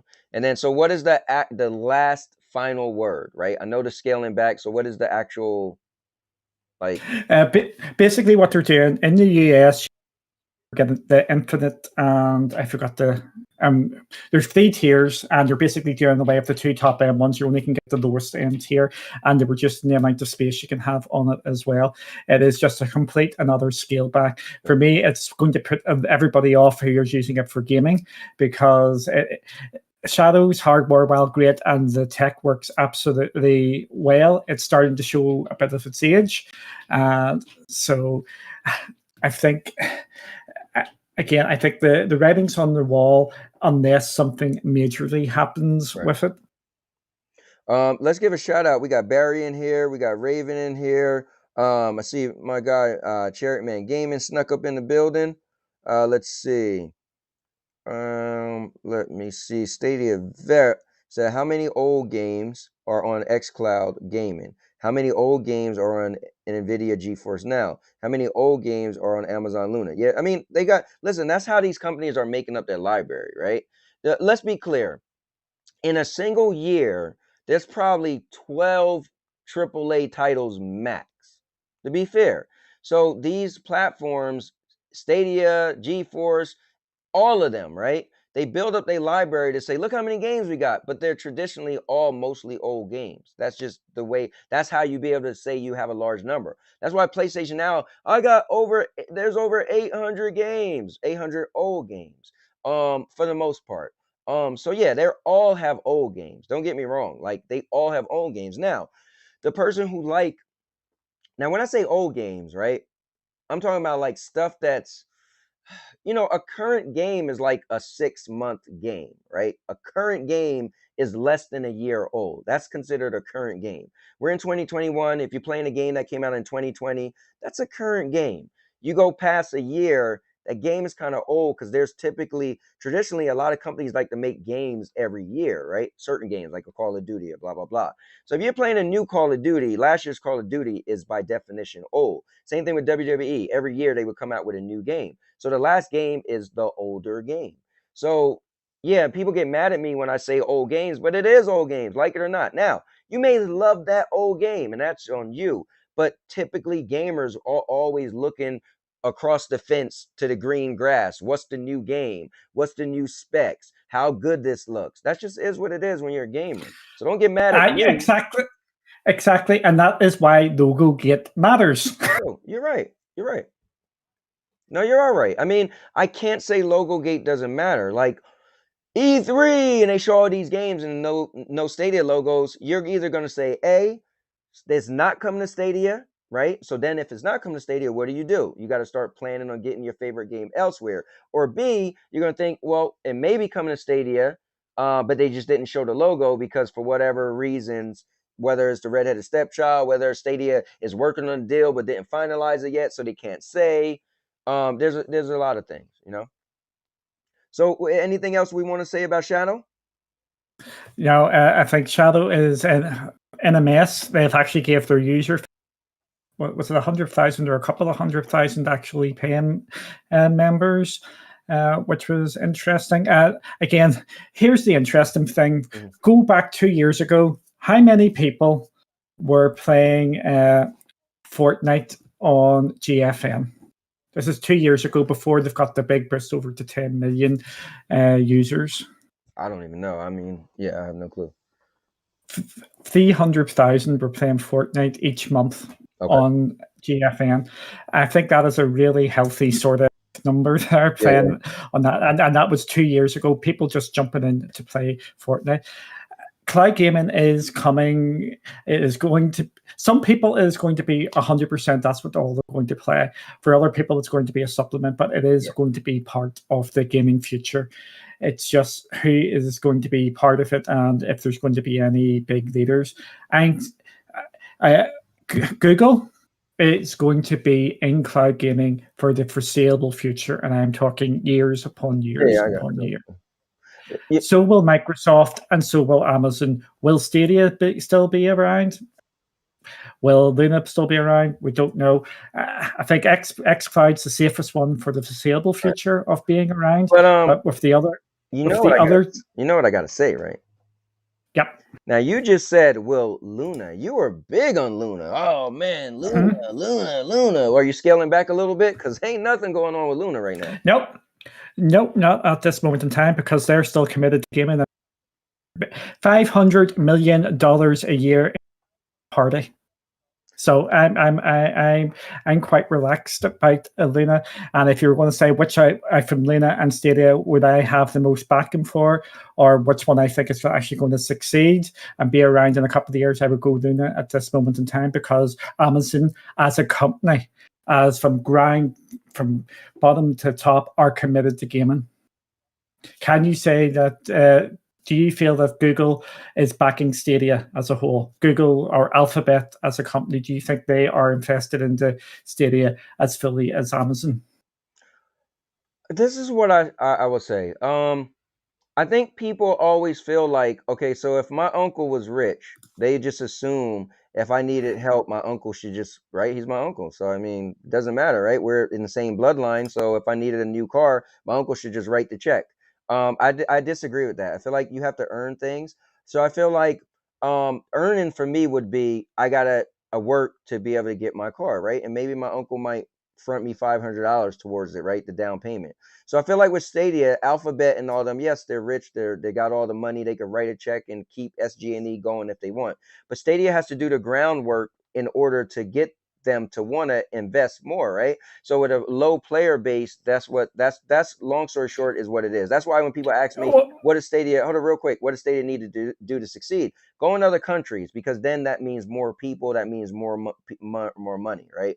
That was the question from Twitter, wasn't it? Yeah, that was a question I had on here too. Someone asked you if Stadia was to go in. Oh wait, let me tell you. Ravi, it was a guy named Ravi. He said, Duncan, if Stadia was to go into more countries, would you start to have more faith in Stadia? Yes, I would. Nice simple answer to that. And yes, I would, because we already see GFN expanding out. xCloud have put their markers on the table. They're heading Japan and other places as well. Stadia has been really quiet since their European launch or expansion. So if Stadia announced in the next couple of weeks or months that they are going to Latin America, they're going to India, they're going over east as well to the other countries as well, yes, that would raise my thoughts on everything. Yeah, that's a good sign, but it has just went quiet. Yeah, I agree though. Ray said I hate older games, and then let's see. Andres is in here. He said original Xbox sold 1 million consoles in 3 weeks. Stadia Vet said, and now your mom knows you cannot compare Stadia to the PlayStation 5 or Xbox Series S or X when you don't have either of the consoles, and until you have those consoles to do a comparison, you can't compare. I mean, I can compare. So I know a bunch. My nephew has a PlayStation 5, which he brought it over my house. So I don't need to own it, but he brought it over my house. My brother, whose house I went to last night, has a PlayStation 5. My friend Monkey Bones Gaming has a PlayStation 5 and a Series X. So I could watch a comparison video, right? I watched Cloud Gaming Extreme do a comparison video of the Xbox Series X running Judgment versus the Stadia version of Judgment, and so I got to watch that. I got to hear. Now he could have been lying, but yeah, but I got to see that myself. So I don't think you always have to. It's like, so here's the thing. Like Duncan, right? He likes Luna a lot, but he doesn't have Luna, right? But he likes Luna based off of when he says what he likes about Luna. It isn't that he played it and saying Luna works really smooth for me. He could have heard a lot of people Luna works smooth from, right? So he could say, well, based off of what I heard. But what he's saying is the money that they're backing, they're adding, the game's coming. So that you can't say he doesn't like Luna for those reasons, or he can't speak about Luna for those reasons. Now, if he says like, oh man, Luna run bad for me, he can't say that because he didn't play it. So for me, I can say with my knowledge of how the PlayStation 5 and the Xbox Series X and S work, I can do comparisons of what Stadia does. I know that you can't walk out of your house with an Xbox 5 and go to my mother-in-law's house with no internet and be able to boot up a game and play it online with my friends. I know that. So I can speak about that. That's knowledge that we all have. So, but I get what you're saying, the comparing something that you don't own. I get what you're saying, but I can actually do what my comparison I'm doing. Um, let's see. So, Stadia Vet said for Andres, true. But my thing is how many games were brand new or where games ported over from other platforms and now your mama knows considers them to be old. Listen, old is old. I mean, he might be a little late, I might be a little late, but I did explain my definition of old. And like it or not, listen, you could love every game on PlayStation now. The games that came out on PS1, that's cool for you, for your use case. I'll use a Chase's thing. You listen, PlayStation Now might be great for you. But we've heard forever how people hated PlayStation Now because it wasn't fully optimized. Now they got better, which is cool. Duncan, matter of fact, I never even asked you this. What's your thoughts of PlayStation Now in its current state? I played a couple of games on PlayStation Now this year. I play them through. I love going back to the classic games and just giving them a revisit. I was playing through God of War on it, and again, I will say this: some games, yes, you notice the different qualities and all that sort of jazz, but it's not a big thing for me. PlayStation Now has been working fine for me for a long time, and I'm happy enough with how it plays. They are the sleeping. No, they're one of the sleeping giants here. When PlayStation Now gets fully switched on and fully realized, I think it's going to get really interesting. And as we know, who's powering PlayStation Now? It's Microsoft. So it's I told you the three big winners, no matter, even if all their cloud gaming platforms die and wither away, Google, Microsoft, and Amazon are going to be laughing because they are going to be powering cloud gaming going forward. Right. But PlayStation Now works fine for me. And I do know that if some games were available for purchase, which I think would probably happen as well, I think there would be a load of people all over that because of the PlayStation exclusives, which they've never been able to play. So like the last gen's Ratchet and Clank and things like that. Here's my only issue with PlayStation. PlayStation biggest accomplishment is sales, console sales, right? Everybody consider them the king of gaming because the measuring stick is how much did you sell, right? So if you have a God of War 5, or sorry, God of War PlayStation 5, right? But you allow people to get it on PlayStation Now that costs, I don't know, $9.99 a month, whatever it is, that is going to make you lose sales. Never, ever could imagine PlayStation saying you could buy an exclusive, which people say PlayStation have the best exclusive games. So exclusive games sell consoles. People hate Stadia because they got rid of their upcoming would have been exclusive games, right? So you wouldn't be in the ecosystem. Why in the blue hell would PlayStation ever say you could buy a PlayStation exclusive on PlayStation Now and skip paying for a console? That would be the mismanaged, mismarketing. That would be a travesty. Because I don't make money on the PlayStation console. But it, oh man. Yeah, and if you buy a game on the if you buy a game on PlayStation, you're going to probably buy some more games on PlayStation Oh, as well. hold on. If you spend $500 on a console, yes, You're you're in more. that ecosystem. If you spend $14.99 or $9.99 and buy one game, it's like Stadia. I always say, like, dude, you could buy one game on Stadia because it's free, right? It's not a threat because you didn't get in the ecosystem. If you spend $500, so that's smart, Yeah, right? yeah. The point that I'm making is I don't think they're going to God of War or Horizon Forbidden West on the Right. PlayStation now. I think they're going to stagger it. I think there's going to be like 6 months, a year or two's delay before the big games go onto PlayStation now. Initially, I don't think it's going to be a free for all, and it'll probably be PlayStation 4 games. You won't be able to buy PlayStation 5 games, and they're going to build it up slowly. In my view, Microsoft, I think you're going to be able to buy any game you want on their accounts or on Xbox game streaming. They're gonna, yeah, because I see them doing that because they kind of they know they're behind with console sales.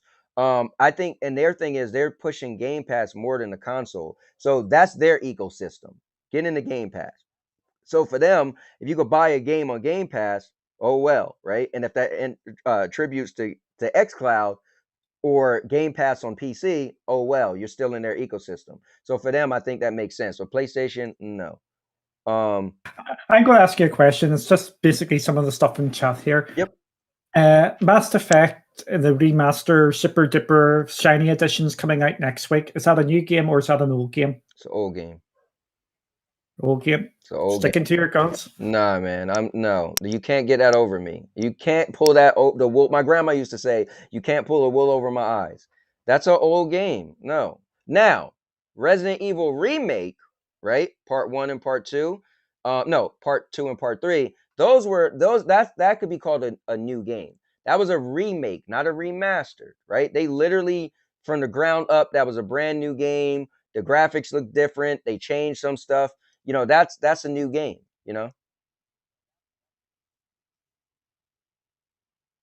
I think you muted. Yep. Demon Souls on That's a new game. PlayStation 5. That's a new game.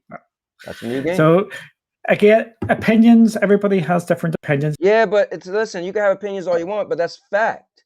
Like Demon Souls, like the name was the same, right?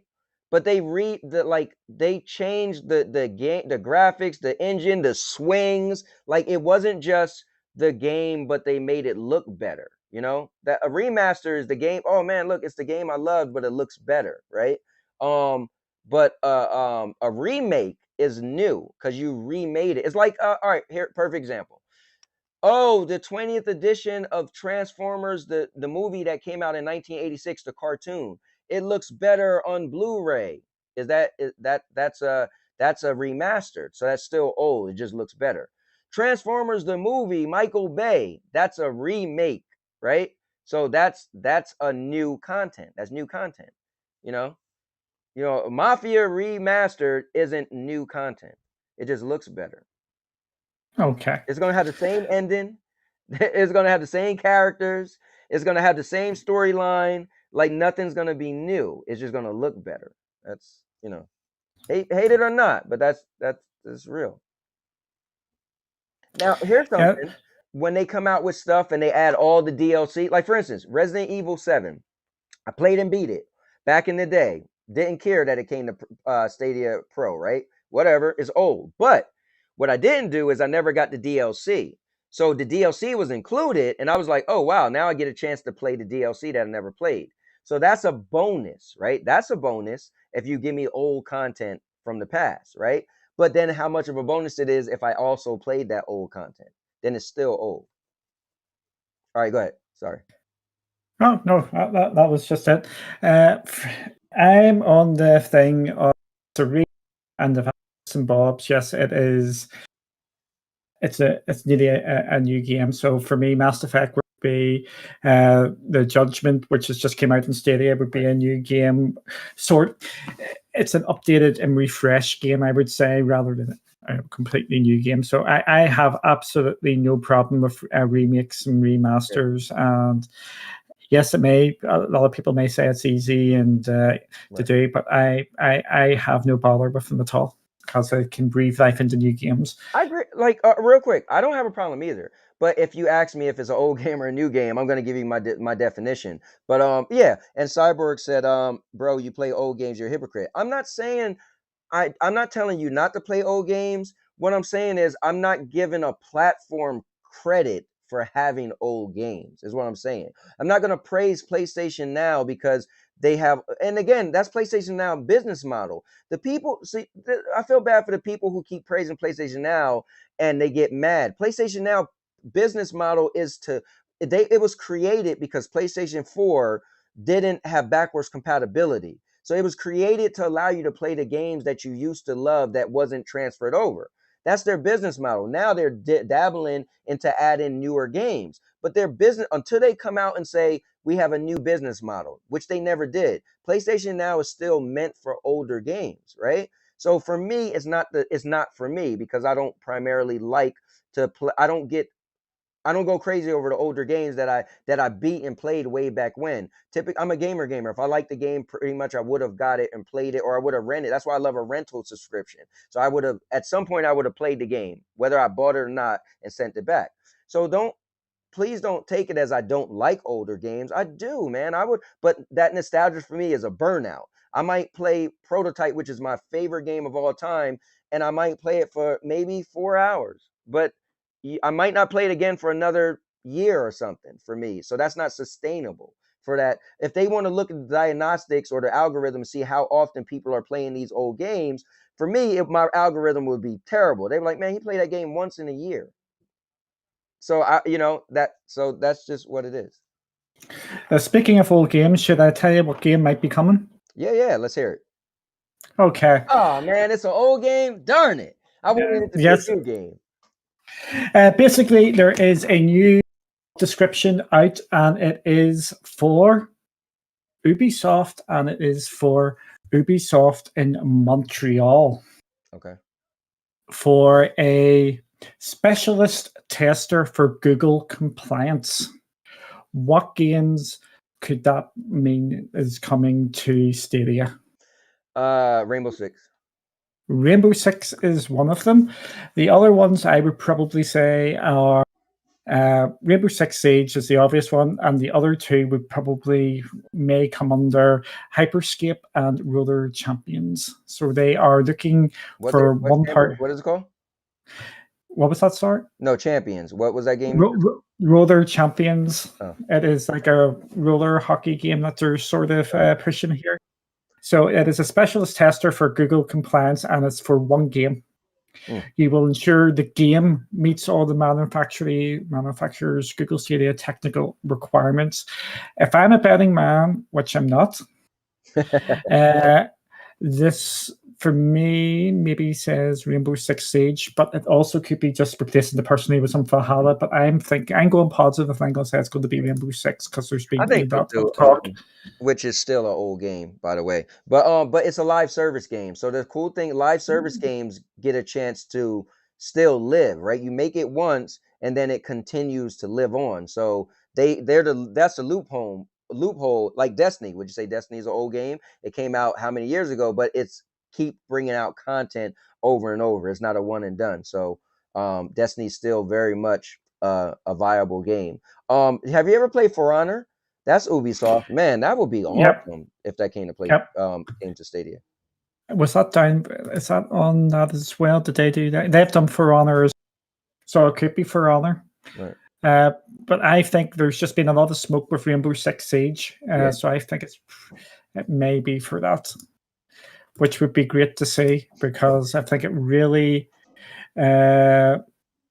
really could help the platform. As could you imagine?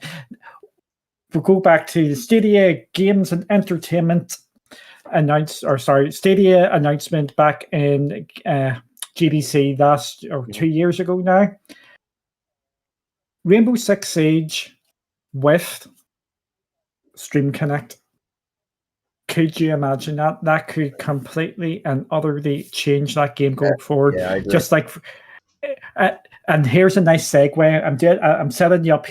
See if you're going to swing it forward or not, because it could introduce like a good esports for Stadia. Did you see that? I like it. You know what's funny? I didn't even have that on my list, but yeah, I could totally see that. Guys, just so you know, if you didn't know, well, Raging Jacob, let me answer this real quick. He said, bro, he said, I play Minecraft, bro. What what you're saying? Now, listen, that's fine if you play Minecraft. I don't know how old you are, but kudos for you. But I'm just messing with you. But okay. Anyway, but yeah, that's pretty cool, man. So the esports thing is so Duncan, how do you feel about that, man? Breaking new ground, the world's first Stadia esports team. I'm a part of it, but now we got 2 Stadia esports teams. I think it's great that there is an esports team using Stadia, and it'll be interesting to see how you fare. I know you didn't. We're getting destroyed. My team is the last on the list. Okay, I'll put. Is it because you're playing against experts? We will say we're talking real top notch. So, because Killer Queen Black is the game, guys. That game came out years ago, and that game just came out for Stadia like 3 weeks ago or a month ago. So the fact that I'm just playing this game for the first time ever, but it didn't make me want to back down. Well, first of all, Cyborg won the game and gifted it to me. And before I played it, I was online talking trash to the developers because I heard that they're really cool. They watch people's streams and stuff. So I was trash talking them, saying, when I learn this game, I'm gonna whoop you guys. And then lo and behold, somebody actually Bat Pixie created an esports team, and he wanted me to be on it. Now I had no clue he was planning for me to be on. This is a really, really cool story. So let me tell it real quick. So he knew that I was playing Power Rangers before and that I love competitive gaming, right? So he said he wanted to build a team. Never told me this until after the fact, that he wanted to build a team to be on esports for Killer Queen Black, and he wanted me to be on it, but never came to me. He figured he would win the game and then gift it to me and say, bro, play this game and then join my team. So he was trying to win the game, and on that stream, Cyborg won the game and gave it to me. And so he heard that Cyborg was like, I'm going to give it to Anthony. And he was like, this is crazy, because he wanted to give it to Anthony. So he seen me online trash talking the devs. He jumped in and say, hey, I want to create a team. And I didn't even know he was talking esports. So I was like, you ain't creating a team. I'm creating a team. I brought this up first. The team's going to be called the all-purpose Stingers, because he said Stingers. So anyway, he created an esports team. He said, dude, I want to invite you to the esports team. He told me the story of how he wanted to get me on the team by giving me the game, but Ray won the game and gave it to me first. And the rest is history. We joined the team, created the world's first Stadia esports team. Jeff, got to give him a shout out, Jeff Gignac. He created his own esports team, and we're both playing in this tournament, the B Leagues. And but we're getting destroyed because these guys, like when I listened to Jeff's team, and the commentator was like, the person who used the Queen, apparently they won like 2 tournaments in a row where we're all playing the game for the first time.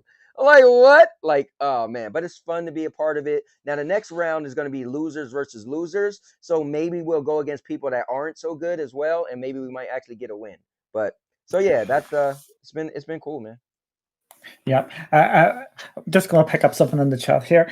Yes, there's a new Division game coming out. Game year, early next year. Better man, I would say early next year. It is going into beta beforehand. Cloud platforms are mentioned, but Stadia is not mentioned, Luna is not mentioned, and GFN are not mentioned. So do you think it's going to go to all of them or just some of them? I think it's going to come to all. I think right now they're still watching Stadia and Luna, and they want to see how good they're doing.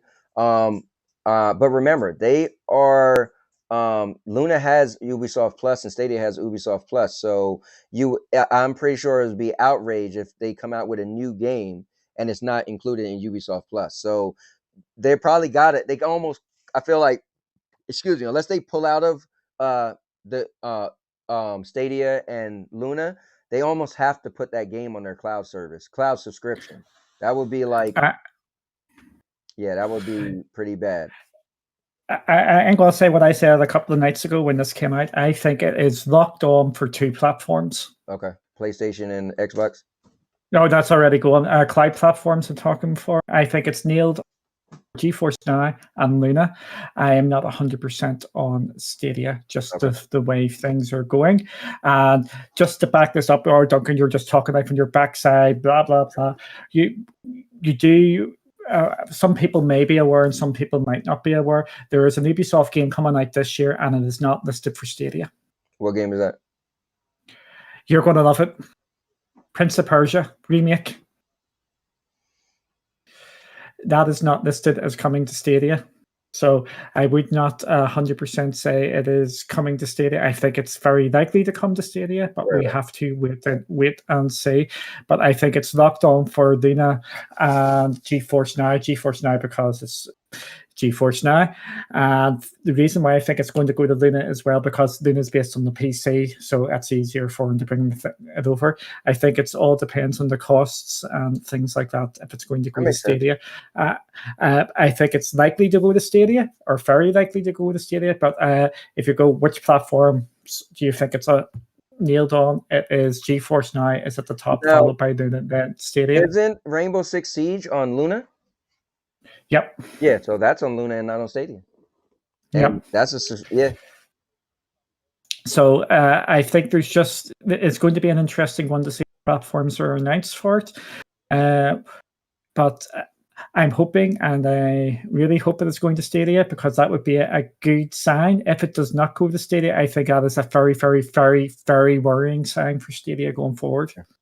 Vet said something really good. He said E3 is not the make it or break it for gaming. How many years have EA and Sony skipped out? So he does have a good point, because if Stadia just skipped E3, it really doesn't mean. Now, I remember when Sony was like, they're not doing E3. I was like, what?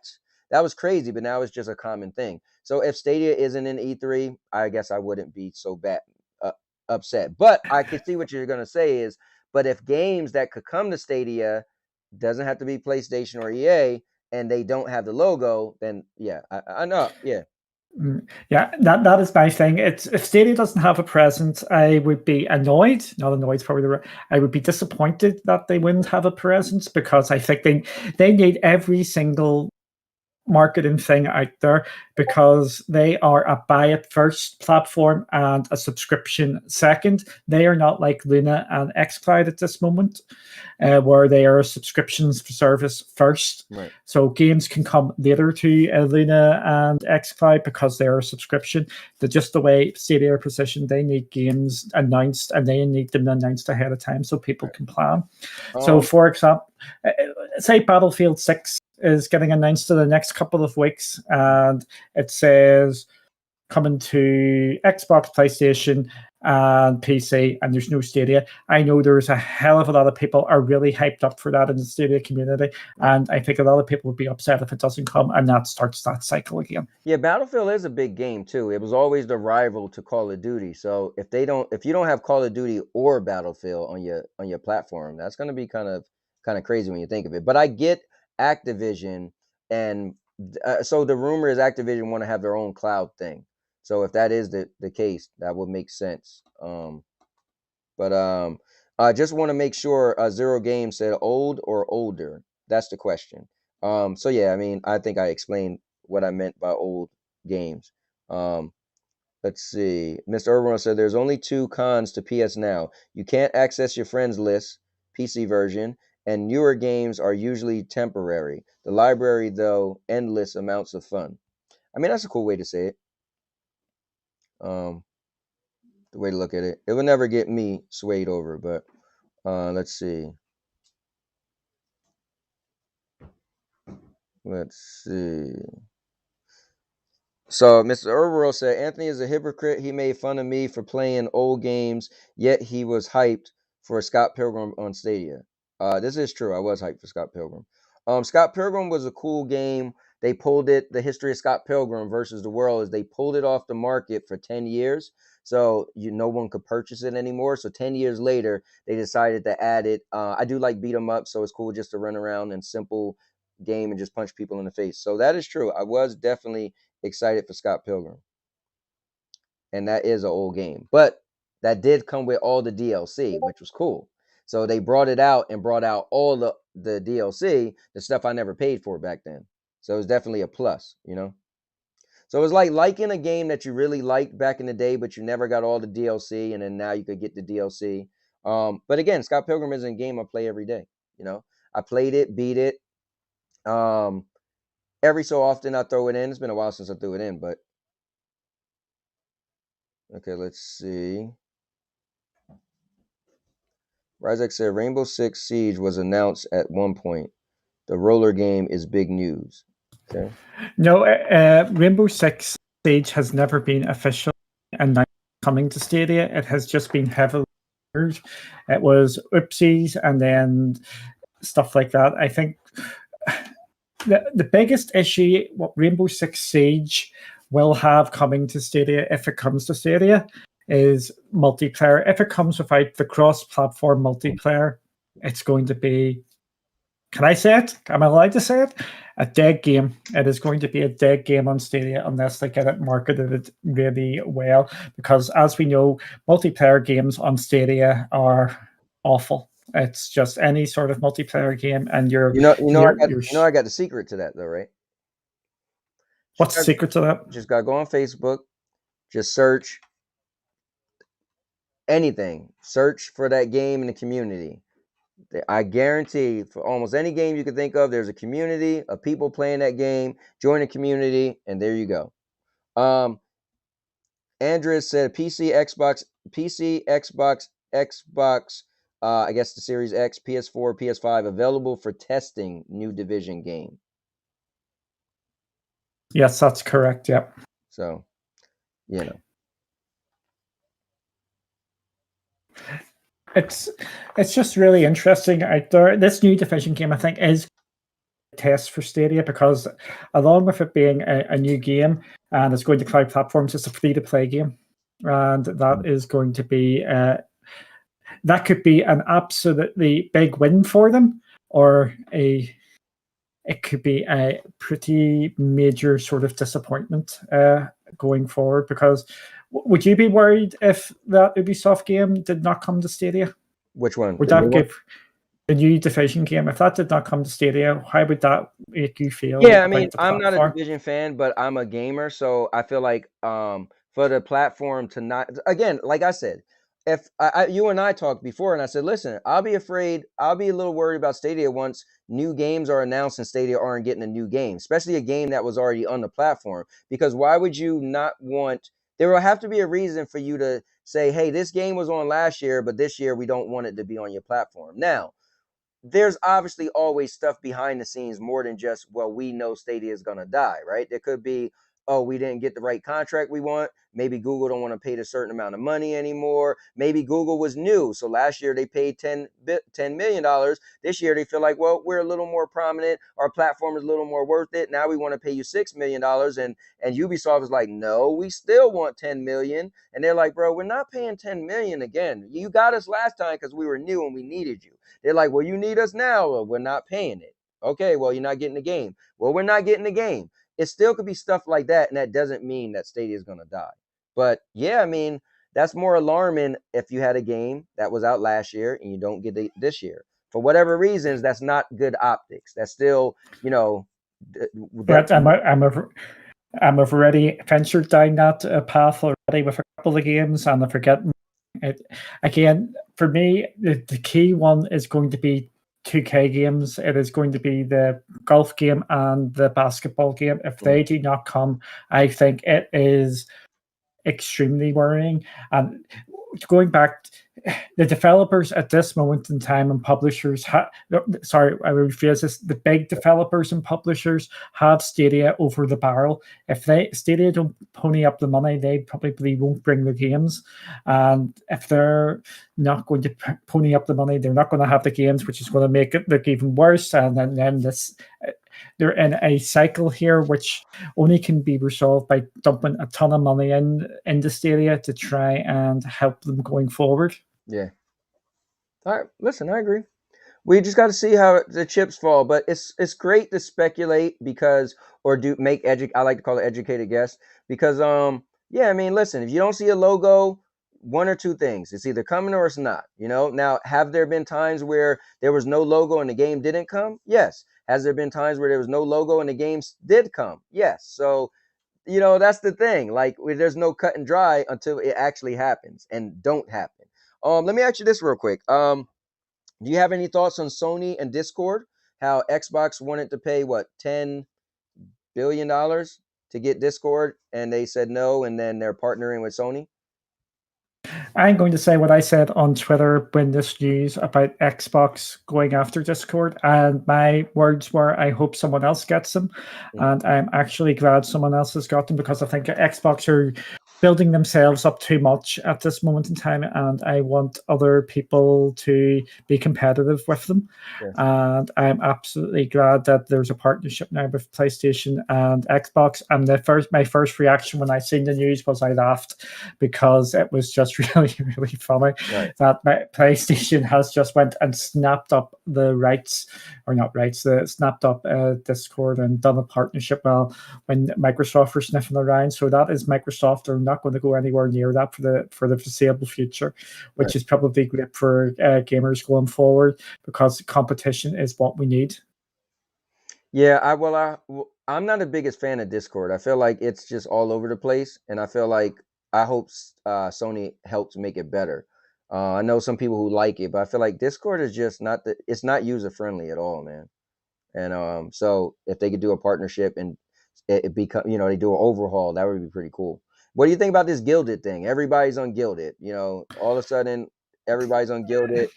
Stadia Vet created a Gilded for us, and it's like the new thing. It is typical Stadia community stuff. Something shiny and new. That's Rosewarden. That's you. Everybody. I've set up a Cloudy with Games Gilded just to sort of cyber squat it as you would. Again, I don't like Discord. Gilded seems a slightly better Discord because you've got I like the calendar in it because then you can see what everybody's doing and you can. But I think it's going to turn into a complete and utter mess because you can separate all the different games out. I can see that. I'm in a couple of different servers. I think it's going to be overwhelming nearly. Yeah. It's going to be just too many different ones going. So far, it looks like Discord, but more simple and polished, which is a good thing. But I can't, for the life of me, get the calls working. The guy's getting to calls, and I just can't get it to work. I gotta watch a video on it or something.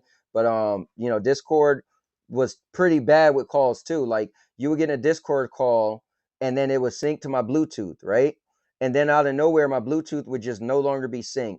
And then like if I get a call on my phone, then it would knock me out of my Bluetooth, but still keep me on the call. It was just a mess. I could get in my car and have my Bluetooth on, and then it would connect to my car, right? So then I figure, okay, I could take my Bluetooth out my ear and put it in my case and close it. But the moment I put it in my case and close it, then it kicks me out of Bluetooth on Discord.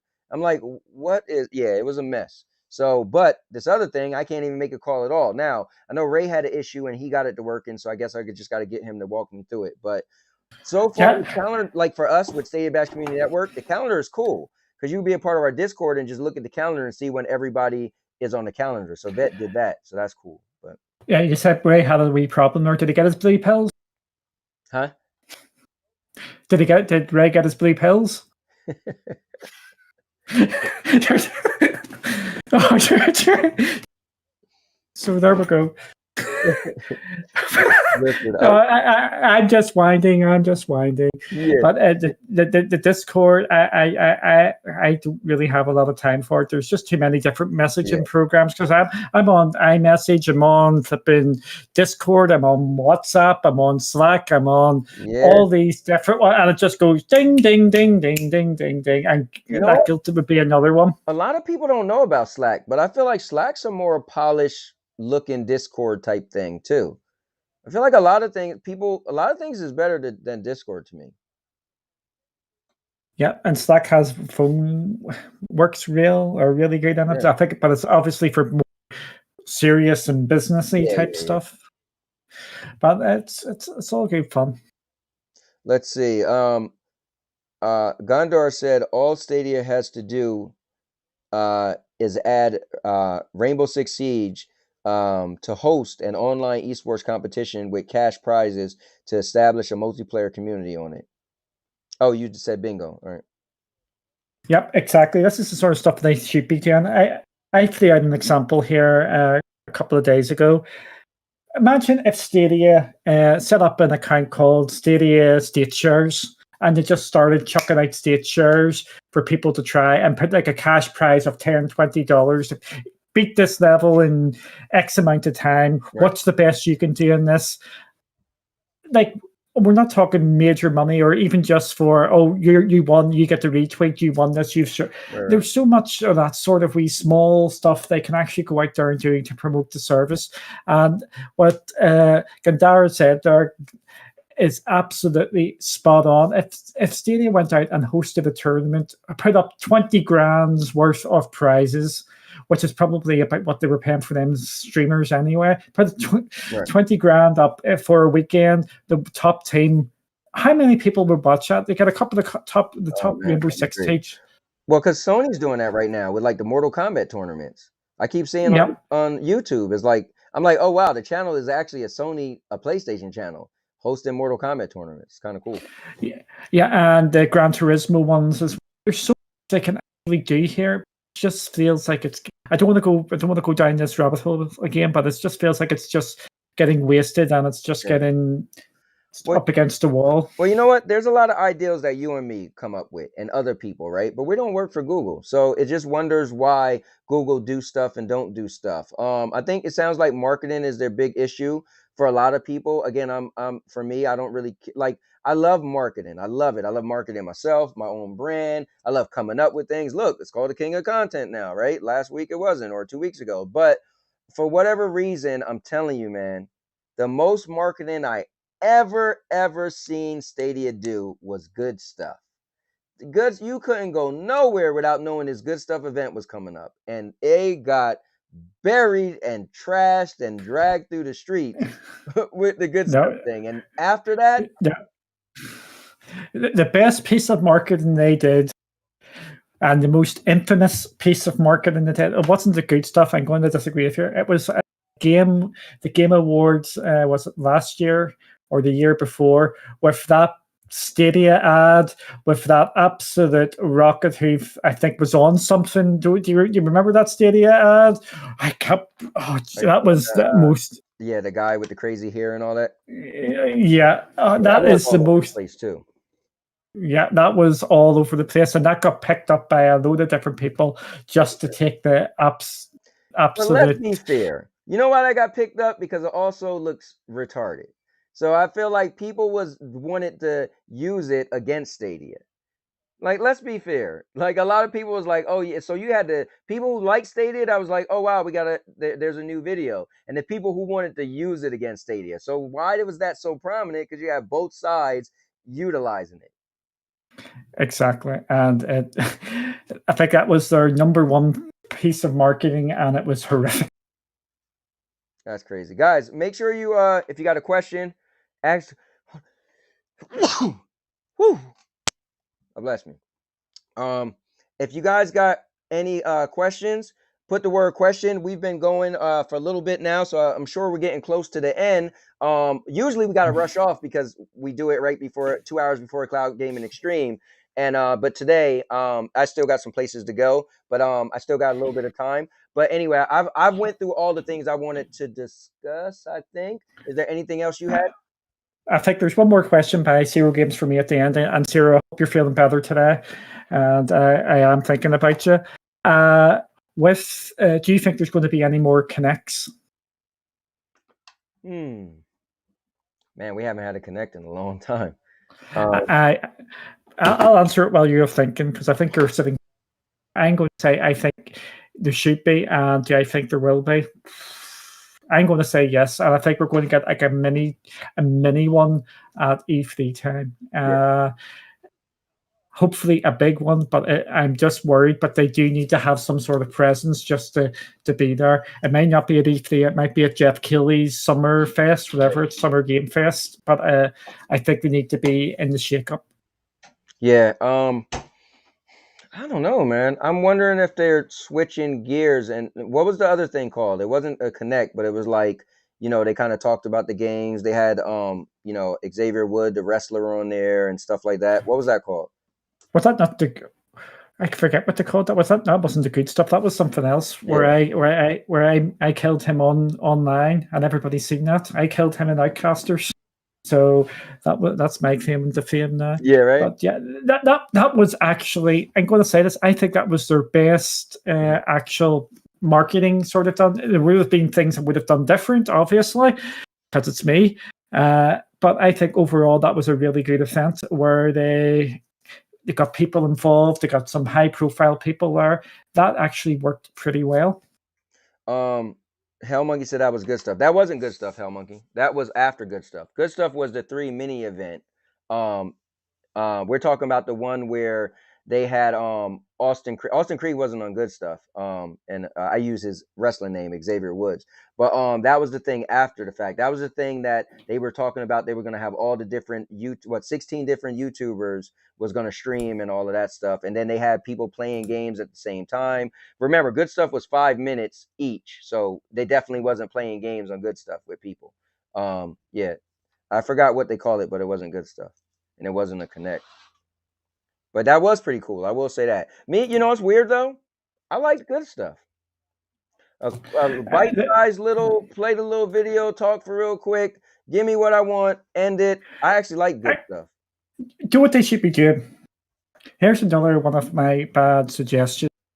They should be doing that once a week on a Friday. Like, bang, here's your update. Bang, here's your update. 5 minutes. You could talk about every single week. There's 5 minutes to talk about Stadia. Even if they don't release many games, you could say, Red Dead's had an update, and this is what happens in it. They could just do a brief sort of thing, just updating people a couple of minutes, 5 minutes. And even if they don't want to do it, they could go around. Go, Sonny, could you host that one week? Bill and Lloyd, do you want to host it one week? They'll get people out there. Yeah. Listen, you guys do what has Stadia done now? Actually, I want to ask you this question. So you chose Monday. But Monday is the day before the Stadia blog come out. Why'd you do that? I would have thought, being a news thing, you would have chose like a day after, so you could, Basically, the reason why we chose the Monday because it's the best. Just we'll use the American or schedules. Okay. It was for scheduling reasons. But the reason why we like Monday as well, because we can do a recap of all what happened last week. Yeah. And we can speculate and stuff. What's going to happen in the blog post as well. Yeah. That's cool. And I'll give you a heads up on what we're going to be doing on Monday for if anybody wants to get involved. We're going to be putting this out before the show as well. We're going to be putting up our show notes so everybody can make fun of them and say, oh my goodness, they're being really controversial. No, we're not. Each of us are going to be picking a game, what we want to come to Stadia, and say pick the game and what Stadia feature or features do you want to have featured in that game. That's pretty cool. And we're going to have a little discussion on that, and we're also going to give a little tip on how to play some games a little better as well while you're playing on Stadia. Because we've just got this awful sort of reputation that we want Stadia to die. We're just here to bash Stadia. You can ask any office at all. Stadia is one of our favorite places to play. It is the simplest way to actually jump into cloud gaming at this moment in time. xCloud is very, very close now. I'm going to give xCloud, but the reason why we're critical is because we want it to improve. We're not going to sit and say it's all sunshine and rainbows, but we are going to highlight some of the more positive stuffs about it on it this week.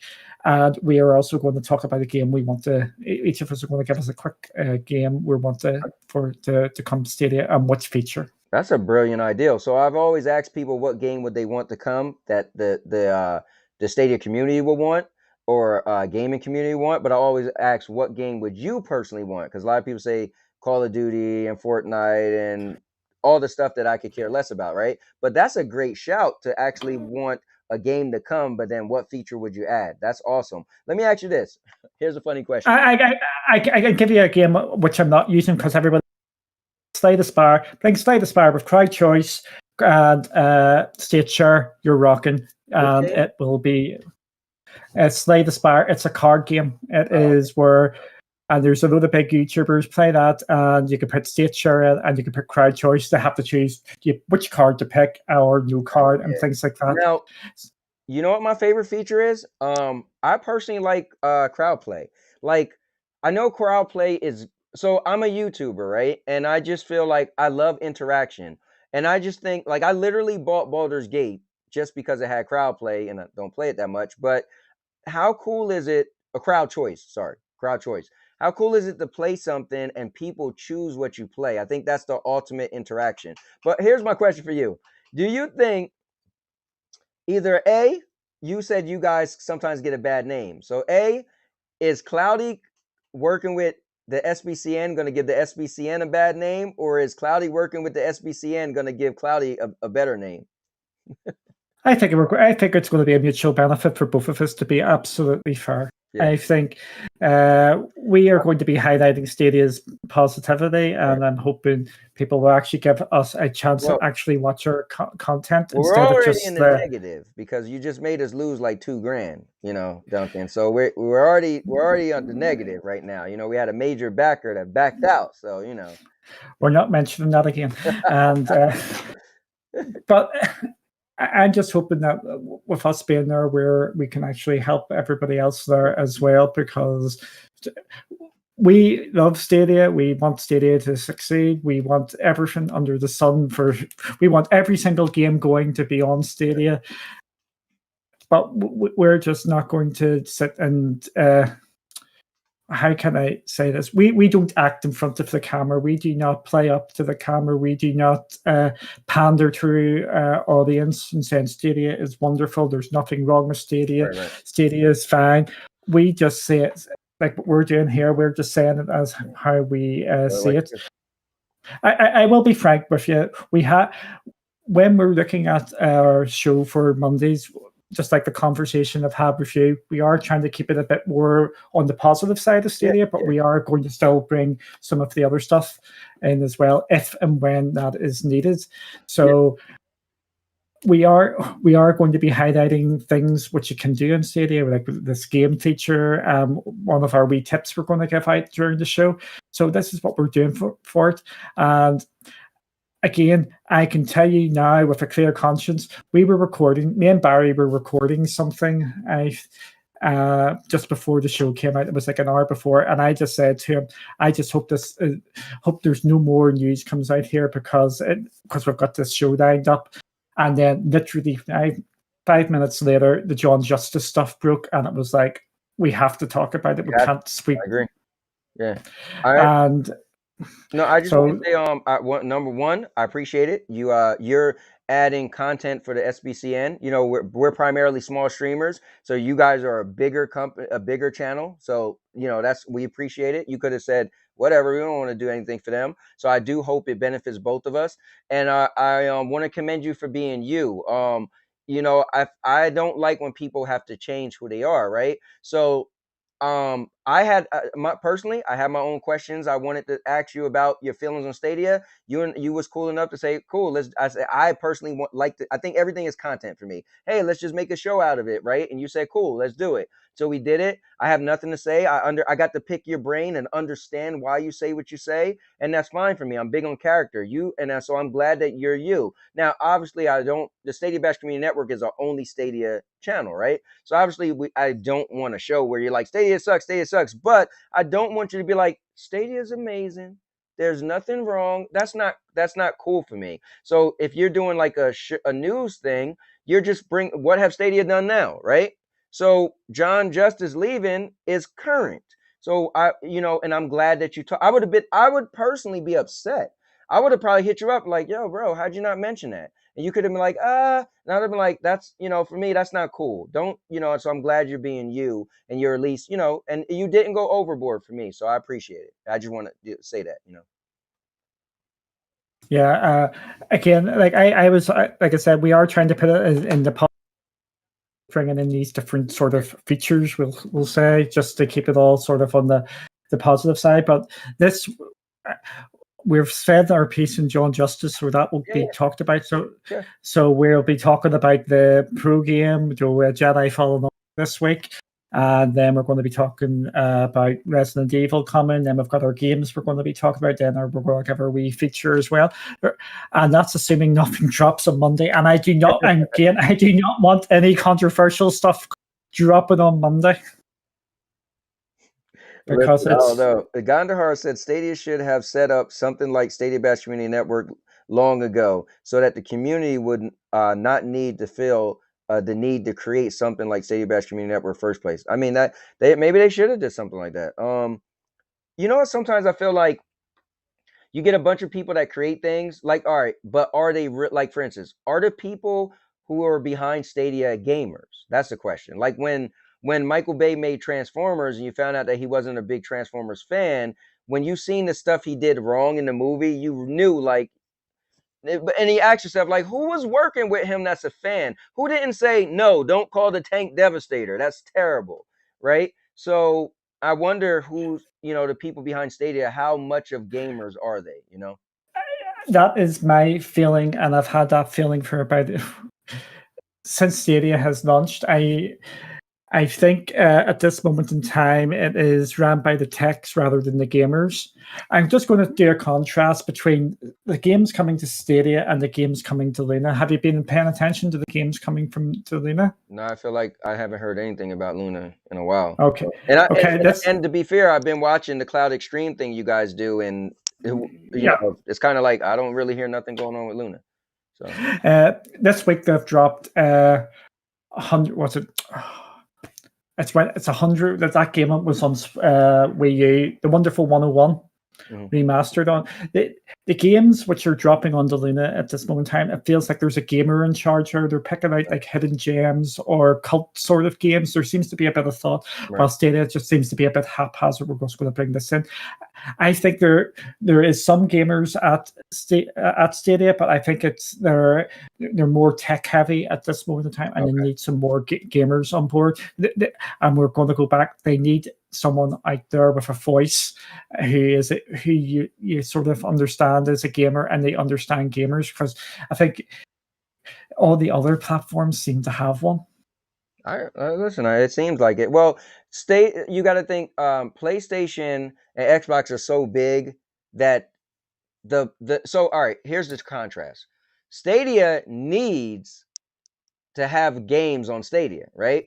But the game developers need to be on PlayStation and Xbox. It's a difference, right? That's the difference here. Like it would be a bad thing if Call of Duty wasn't on Xbox, right? It'd be like, wait, what? It'd be bad for Call of Duty. But for Stadia, it's the opposite, and that's the problem. And that's why they have to put their hand in the pocket to they have to. You're a new platform, you're starting out. You listen, they're gonna look at you like, we don't need you. You need us. And this goes back again to a lot of the missteps or long-term thinking, like with going on to Linux as their operating system, because I can tell you how games get on the GFN. It's a tick box. Do you want your game in GFN? tick box, TikTok, literally like a minute's work for the dev to put the games on the GFN. And this is what they're up against. Every game which gets made for Xbox will be available on xCloud if the developer wants it to be, because there's no extra dev cost. And this is where Stadia has got issues, and that is why they have to put up the money. And this is why I'm more confident of the new Division game going to even Luna, because Luna PC, while on Stadia you have to. There's extra steps. Why do you think Stadia went with Linux? I know Google likes Linux, but why is that? It's money, because obviously for the licensing fees, and also I think there is a lot of benefits of being on Linux as well, with it's speedier and all this sort of carry on. Right. So it's like short-term pain for the gain down the line, but it's how long can you stick with that? Yeah. Well, let me ask you this, or not ask you this, but Spectre's in the building. Guys, Spectre is the guy. He was the brains behind Stadia Bash Community Network, or the Stadia Bash. He is the guy that came up with the very first concept for it, which is cool. But he said, I'm happy to have and welcome Duncan and Cloudy crew. It's great also to have a show on the Stadia Bash Community Network that will promote some form of constructive criticism and realist perspectives on things.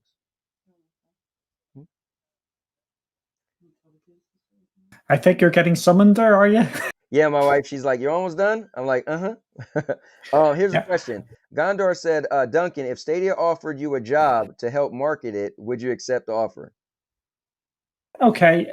If Stadia were completely out from, here is a job for you, here is X amount of money. And obviously it's about the money. You have to get paid, don't you? Because I would say, yeah, work away. I would take it, and I would kick off a number of wee things. I would first say, you're going to laugh how some of these wee simple things I would implement straight away is I would implement a Stadia Europe account, Twitter account. Could you imagine actually having a Twitter account in your own time zone? That would be one of the first things I would do. There's just so many small wee steps you could do. And even if the Stadia European account is even just on a scheduled tweets, at least that would be something. It would just make us over here in Europe feel a bit more appreciated. There's just so many small wee changes I would make straight away. And there's no big, massive things I would push going, oh my God, you have to do this, you do that. It's just, yes, I would accept it, and there would be lots of wee things I would do. Just like that Twitter account I was talking about as well. But you would do mainly marketing, right? That would be like the main thing is you feel like they are bad with marketing. They don't let people know what's going on, that type of stuff. Yep, and just get the marketing out there. That we other Twitter Stadia state shares, talk out some state shares. Can you complete this level? Which X user has done it? Get some community engagement. So say you put out a state share for, I'm thinking of a game here, which is completely for Judgment here. You've done a state for, come play, now your MommaKnows. That's your Twitter account, isn't it? Now your MommaKnows. Yeah. State share, can you do this level any better? And have a couple of these ones going. There's just so many things to get some engagement going. That would be a big deal to come from Google, right? Or Stadia. Exactly. Like, dude, they wished me happy birthday. I was like, I didn't even think they knew who I was. I'm like, what? Like, my name is Now Your MommaKnows, so it's not like Stadia something, right? So I was like, whoa, wow, that was a big deal. That was kind of cool. So imagine if it comes from their account, play this person, blah, blah, blah, or whatever, or that would be cool. Yeah, it's just so many small wee things like that. Could you imagine that? And then your mates, you say, look, Stadia's retweeted me here, and they're challenging me. Now, let me ask you this. Is that going to save the platform? That little stuff? It's all it takes is starting to get some traction and getting some people to play the game. More people play the game, more people on the platform, it becomes easier to bring the games. That's what we're seeing with Microsoft. This is what we're starting to see with GFN now as well. GFN are out there boasting they've got over 10 million users now. Does that make that platform look good? Absolutely. Yeah. Does it make it attractive? Yeah, definitely. Yeah. Oh yeah, you know what I want to say live, and I got to talk to the guys from your area. So I kept saying my stepdad was from Liverpool, but I had it wrong. I seen him last night, and he's from Birmingham. You're familiar with Birmingham? Birmingham, yes, he's a Brummie then. Yeah. So he was born in Jamaica, and when he turned 15, I think, or 15 or 16, his family moved to England. So he's from Birmingham. So I always kept saying he was from Liverpool. I had that wrong. Yeah, yeah, that's because Liverpool's the best, and that's the best football team, and so no. Any last things? Um, Before my wife yanked me off of here. What else could we add? Guys, got any last questions? Please use the word question. Uh, Again, I think that these wee talks, I think, help there. And even though I've been getting a lot of stick by some people in the chat, I hope they are actually listening and taking thought that I'm not actually a bad guy, that I'm out there trying just dissing on Stadia just for the sake of dissing on Stadia, Right. even though it's easy at times to do it if I really wanted to. Oh yeah. But You know why I think this is good for you, Duncan, is because it's the same thing I said to Avery. When the GSN thing happened, I said, Avery, dude, come on a talk with me. Just you and me. Let people hear you, right? And hear exactly what you have to say. And even if they don't like it, but they hear you, so it's that transparency. People could respect when somebody's transparent. So what's cool about this show is just you and me talking, right? Everybody know I love Stadia, so they can hear it in my voice when I get a little, I want to defend it a little, but I try to use logic when I'm defending it. When I can't defend it, oh well, it is what it is. But I think what's cool is you. A lot of times people see you, and they see you on a show with about 4 or 5 people, right? And you may say something, and one person cuts you off, and the other, and I sometimes feel like Duncan didn't even get to finish saying what he had to say. All you took was his first sentence, and everybody jumped on him, and that's all you left with. Duncan said this, and oh my God. But this show is you actually get to add context to everything you're saying. And I actually agree with a lot what you say. And stuff I don't agree with, but I love logic. You're not just saying it. Like I'm telling you, I love logic and facts, right? If you can't give facts, right, that could be tested, at least give logic, which is an educated guess, or it makes sense. And that's what you do. So when you come up and say whatever on this show, I'm like, oh wow, I want to hear it. And then I ask you to clarify stuff, and you get to say exactly how you feel and why. And I'm like, okay, I agree, or I hear you, or maybe I disagree, but that makes sense. And I feel like you're on the other shows. That's why in Cloud Gaming Extreme, when I was on it, I wanted to get you to clarify that one thing you said, and you explained it, and I was like, oh, okay, cool, my bad. But people don't let you do that, I think, and I feel like this why this show is good for your image, because you get a chance to explain yourself fully. And if people took the time to listen to everything you had to say, they'd be like, oh, Duncan's not a bad guy, he's not the devil, or he don't want to burn a Stadia pack. So that's yeah, I think that's what sort of happened on Monday.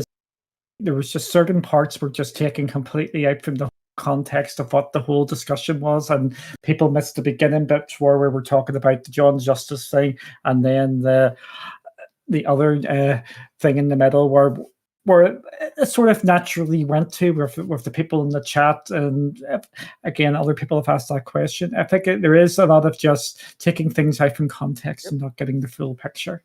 But you get what I'm saying though, because think about it. I love to elaborate. I love to ask follow-up questions. That's just me, right? And so when you and I talk, you ask me questions. I'm always asking you that extra question. Well, how come this and that? And I feel like a lot of times people hear you and they don't hear everything you have to say. Maybe you just said what you said and you left it there. Well, it's for the other people to ask that follow-up question, or it's for you to actually elaborate. So either way, I just feel like sometimes you're not being represented well by either the platform you're on or yourself sometimes, and I feel like I don't like that, because again, like I said, for me, the day I said I wanted to work with you is I put out a comment, and it had to do with the Resident Evil thing, and people was like, oh, they're getting Resident Evil. I said, listen, and I tagged you. I said, this is why I agree with Duncan. I will agree with this. You cannot use Resident Evil 8 and think that means Stadia is not going to die. That's not a good indication. That was a backdoor deal done a while ago, right? And people was flipping out, and I said, man, they really just don't like this dude, you know? But I agree. And so that's when I reached out to you and said, dude, it'd be cool if you and I do a show. Not that we're buddies, but that I love that we disagree. And it would be a great conversation of two people who kind of disagree or agree and see what it's like. But anyway, I just want to throw that in there because I feel like people don't Yes. let you people don't let you fully say what you have to say. People cut you off real quick, and then you didn't even get to finish saying what you had to say. And so Yeah, it's all good fun. But I think we should wrap it up there because you're going to get yapped up. I have to get my dinner, so yep. Because it's 6:30 here, so it's well past my dinner time. I'm usually fed and watered by now. I got you. Well, guys, look, it's another great show. Thank you guys for tuning in. Thank you for giving Duncan and I your time. And I love what Duncan said earlier on Twitter. If you got stuff you want to talk about, let us know because we can bring that up as well. You guys had great questions, and this was another awesome episode of Duncan and the Cowboy Tell It Like It Is, and that's what we do. So you guys take care. With that said, I'm Anthony, the king of content, and this has been my man Duncan, the cloud gaming bad boy, which I just love to call you that. And guys, we're out. Later. And now your mama knows.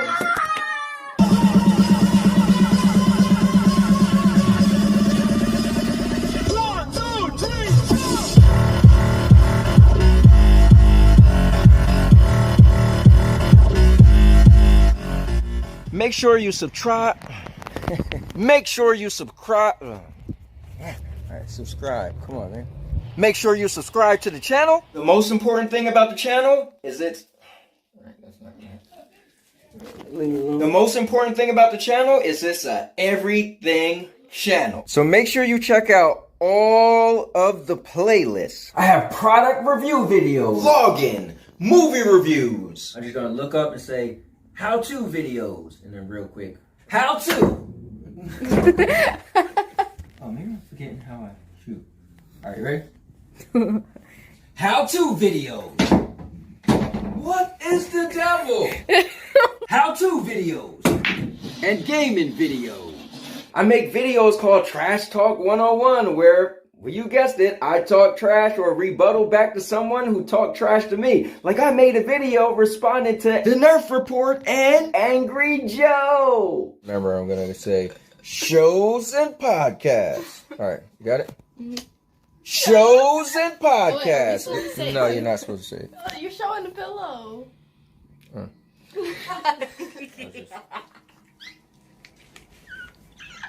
Okay. We don't have to do the head thing if y'all can't do it, all right? Okay, just do it. No.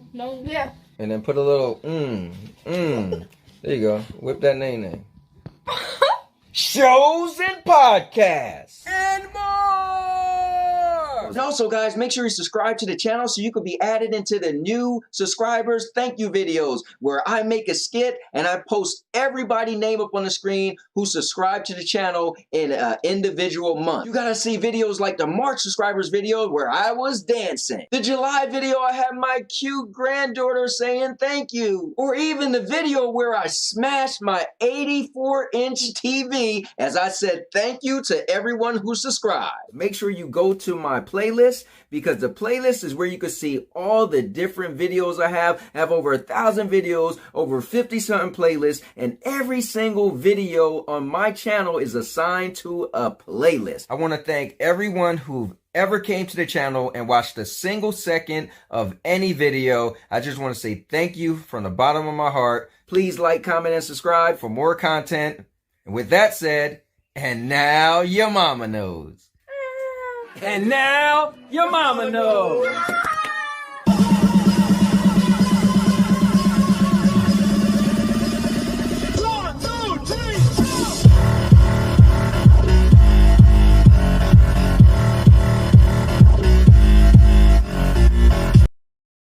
And now your mama knows.